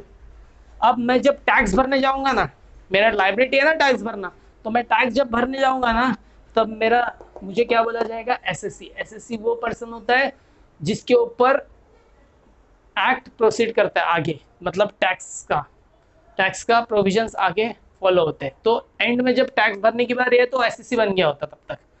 सर ऐसा क्यों बोला सर, दोनों अलग अलग हो सकते हैं, या हो सकते हैं अलग भी हो सकते हैं। फॉर एग्जांपल मैं एक एग्जांपल देता हूँ। पर्सन में याद है अपन, पर्सन डेफिनेशन में इंडिविजुअल था, इंडिविजुअल राइट। इंडिविजुअल का डेफिनेशन में मैंने क्या बोला था, individual is a natural person. ठीक है, नेचुरल पर्सन है, उसमें क्या क्या कंसिडर किया था मैंने, male, female, minor and lunatic. मेरे को बताओ माइनर जो वर्ड मैंने यूज किया राइट, माइनर मतलब कौन होता है, अंडर एज ऑफ 18 वाले। ठीक है, अब जो माइनर होता है वो इनकम टैक्स भरने नहीं जाता है, वो कहीं पर भी ऐसा लिखा नहीं उनका राइट, इनकम टैक्स माइनर नहीं भर सकता है, बट उसके गार्जियंस जो बोलते हैं, उसके पेरेंट्स जो होते हैं, उनको भरना पड़ता है उसके बदले। क्लियर बोल रहा हूं मैं, ठीक है। तो यहाँ पर जो है ना, माइनर क्या कर रहा है, अर्न कर रहा है, माइनर अर्न कर रहा है। आपने देखा होगा टीवी में इतने सारे सीरियल्स होते हैं, एक्टिंग होता है, माइनर्स लोग कैसे होते हैं, मूवीज बना देते हैं पूरा राइट। ऐसे टाइम पे उन लोग बहुत सारा इनकम कमाते, बहुत सारा इनकम कमाते, बट इनकम टैक्स प्रोविजन में उन लोग टैक्स नहीं भरते, क्योंकि वो जो है माइनर्स जो अर्न करेंगे, ये आगे जाके हम लोग पढ़ेंगे, माइनर जो अर्न करेंगे उसका जो टैक्स है कौन भरेगा, उनके पेरेंट्स या फिर उनके गार्जियन जो भी उनको संभाल रहे हैं। ठीक है, उनके इसमें टैक्स कैलकुलेट होगा, माइनर केस में नहीं होगा कभी। तो ये अर्न कर रहा है, बट टैक्स कौन भर रहा है, उसके पेरेंट्स भर रहे हैं, उनके पेरेंट्स भर रहे हैं। ठीक है, अब पेरेंट्स भर रहे हैं, तो पेरेंट्स क्या बना, एसएससी, और ये क्या बना, पर्सन। फर्क हो गया दोनों में, समझ रहे हो क्या बोला मैंने, दोनों में क्या हो गया, फर्क हो गया, दो अलग हो सकता है। तो ऐसा पर्सन है और ऐसा एसएससी है। इनडायरेक्टली आपको कई ऐसा कई क्लियर करने बोलेगे, किधर थियरी में आ गया तो हो सकता है, तो कई फिल इन द ब्लैंक्स में भी आ जाएगा कि एसएससी और पर्सन में डिफरेंस है, तो है भाई डिफरेंस है, दोनों एक हो सकते हैं और दोनों अलग हो भी सकते हो भी। ठीक है, तो ऐसा करके अपन ने ये पर्सन का डेफिनेशन और एसएससी का डेफिनेशन देख लिया। अब लास्ट एक चार्ज ऑफ टैक्स का, चार्ज ऑफ टैक्स का हम वो देख लेंगे। उसके बाद कंप्यूटेशन वाला पार्ट है, कंप्यूटेशन वाला मैं जैसा बोल रहा हूँ कि कंप्यूटेशन जब हम चैप्टर करेंगे उसमें पूरा क्लियर हो जाएगा। अभी से सिर्फ वो इंडेक्स में से उसको फिलहाल थोड़ी देर के लिए बाजू में रख देना। हम जो है जब कंप्यूटेशन जब पूरा चैप्टर्स खत्म हो गया ना, तो वो ज़्यादा समझ में आएगा मेरे हिसाब से। तो अब अपन चार्ज ऑफ टैक्स का लास्ट वाला पॉइंट कवर कर देते हैं, तो उस हिसाब से अपना पूरा चैप्टर क्लोज हो जाएगा ये लेक्चर का। तो स्टूडेंट्स, नेक्स्ट है अपना section 4। Section 4 is the charging section of income tax. और यहाँ पे अपना पॉइंट 10 चल रहा है, जो इंडेक्स के हिसाब से पॉइंट 10 में हमने चार्ज ऑफ इनकम टैक्स लिखा था। ठीक है, तो charging section is very important. यहाँ से अपने को इनकम टैक्स कैसे फॉलो करना है, कौन से रेट से क्या है, वो सब चीज़ के बारे में पता चलता है। कोई चीज़ को टैक्स मतलब टैक्स करना मतलब चार्ज करना ऑफ टैक्स। तो प्रोवाइड्स, चार्जिंग सेक्शन में चार्ज ऑफ इनकम टैक्स क्या बात कर रहा है, प्रोविजन ऑफ स्टेट्स दैट, क्या बताना चाहता है, income tax shall be charge. ठीक है, तो क्लियर बोल रहा है इनकम टैक्स चार्ज हो सकता है चार्ज एट अ रेट। कौन से रेट पे होगा चार्ज, जो रेट स्पेसिफाइड करता है। कौन कर स्पेसिफाई करता है सर, फाइनेंस एक्ट करता है। सर ये फाइनेंस एक्ट क्या है सर, हम लोग देखते हैं ना हर साल एक बजट होता है, बजट डिक्लेयर हुआ, बजट आ रहा है इस बार। तो budget every end of the जो फाइनेंशियल ईयर होता है, एंड ऑफ द फाइनेंशियल मतलब फेब में आ जाता है, फेब एंडिंग में, तो फाइनेंस एक्ट का बजट निकलता है। बजट में वहाँ पे इनकम टैक्स रेट्स वहाँ पे डिस्कस किया जाता है स्लैब्स, ये सब इनकम टैक्स के ऊपर बहुत कुछ डिस्कस होता है। तो फाइनेंस एक्ट डिसाइड करता है। तो वो फाइनेंस एक्ट क्या डिसाइड करता है, वहाँ का रेट्स डिसाइड करता है। नॉर्मली ये पास बाय द, हमेशा किस पे होता है वो, पास बाय पार्लियामेंट एवरी ईयर। हाँ, इसको लाइन से फिर से पढ़ते, income tax shall be charge किया जाएगा, रेट्स जो प्रोवाइड करता है finance act for assessment year. जब भी ये होता है ना, असेसमेंट ईयर के बारे में बात करते हैं। अगर मैं बोलता हूँ फेब 20 में बजट आया, तो इसका मतलब वो 1 अप्रैल 22 31 मार्च 21 के लिए बजट होगा, और उसके हिसाब से ये फाइनेंशियल ईयर में जो बजट ने डिक्लेयर किया उस हिसाब से प्रोविजन फॉलो किए जाएंगे for assessment year. Assessment year मतलब इसके आगे वाला असेसमेंट ईयर, इसका क्लोजिंग कब होगा, इसका 31 मार्च 20 में होगा, तो उसके बाद जो आएगा ये प्रीवियस ईयर हुआ मेरे लिए, तो ये असेसमेंट ईयर हुआ। तो वही बोलना चाहते हैं, rates laid down by finance act for assessment year in respect of the total income जो है किसका सर, प्रीवियस ईयर का जो टोटल इनकम है, फॉर एवरी पर्सन का डेफिनेशन हमने देख लिया। तो चार्जिंग सेक्शन है, बेसिक सेक्शन है, ठीक है। तो बस इसमें यही बोलना चाहता है कि फाइनेंस एक्ट ने जो रेट्स लेट डाउन किए assessment year and previous year का जो टोटल इनकम रहेगा तुम्हारा, उस पर टैक्स चार्ज किया जाएगा, और वो एवरी पर्सन के ऊपर होगा। एवरी पर्सन का डेफिनेशन आपको ही पता है, बहुत कुछ कवर हो जाता है उसके अंदर। तो ऐसा करके हम लोग आज ये चैप्टर, इसके बाद वाला जो पॉइंट है 11th को क्या बोलते हैं, computation of income tax, computation of total computation of income. अब ये कंप्यूटेशन ऑफ इनकम जो है ना, इसके ऊपर पूरा चैप्टर ही अपने पास। तो जब वो चैप्टर करना शुरू करेंगे, जब ये पूरा बेसिक क्लियर हो जाएगा आपको स्टार्ट टू एंड तक, हर हेड्स में आ जाएगा, तो तुम लोग क्लियरली वो भी समझ पाओगे। उसमें सिर्फ कंप्यूटेशन ऑफ इनकम का थोड़ा डिस्क्रिप्शन दिया है बाय उसको कैसे किया जाता है कैसे नहीं, जब हम वो चैप्टर करेंगे वो भी पूरा क्लियर हो जाएगा। तो मेरे हिसाब से ये चैप्टर स्टार्ट टू एंड तक मैंने पूरा बेसिक कॉन्सेप्ट कवर कर लिए। हो सकता है आपको रीड करना होगा, तो मैं एक एडवाइस करूँगा, मेरे पास जो बुक है मैं जिसको रेफ़र कर रहा हूँ वो मनन प्रकाशन करके है, डायरेक्ट टैक्स का। तो आप अगर ये लेते हो तो मेरे लेक्चर्स आपको इजीली ज़्यादा समझ में आएंगे, और ये लेक्चर्स देखिए, बुक को रेफ़र कीजिए, तो आपको और भी ज़्यादा कभी प्रॉब्लम आ ही नहीं सकता है। इसमें बहुत सारे सम्स भी हैं, मैं कोशिश करूँगा सम्स कवर करने की, बट ये चैप्टर में ऐसा कुछ सम्स नहीं है कि मैं आपको सम्स करके बता सकूँ, ठीक है। तो हम लोग नेक्स्ट लेक्चर में मिलते हैं, नेक्स्ट चैप्टर के थ्रू, जो अपना होगा रेसिडेंशियल स्टेटस के ऊपर बात करेंगे। Thank you.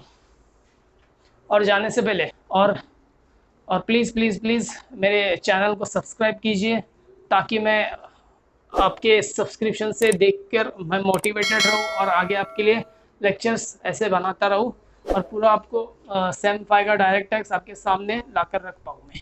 Thank you.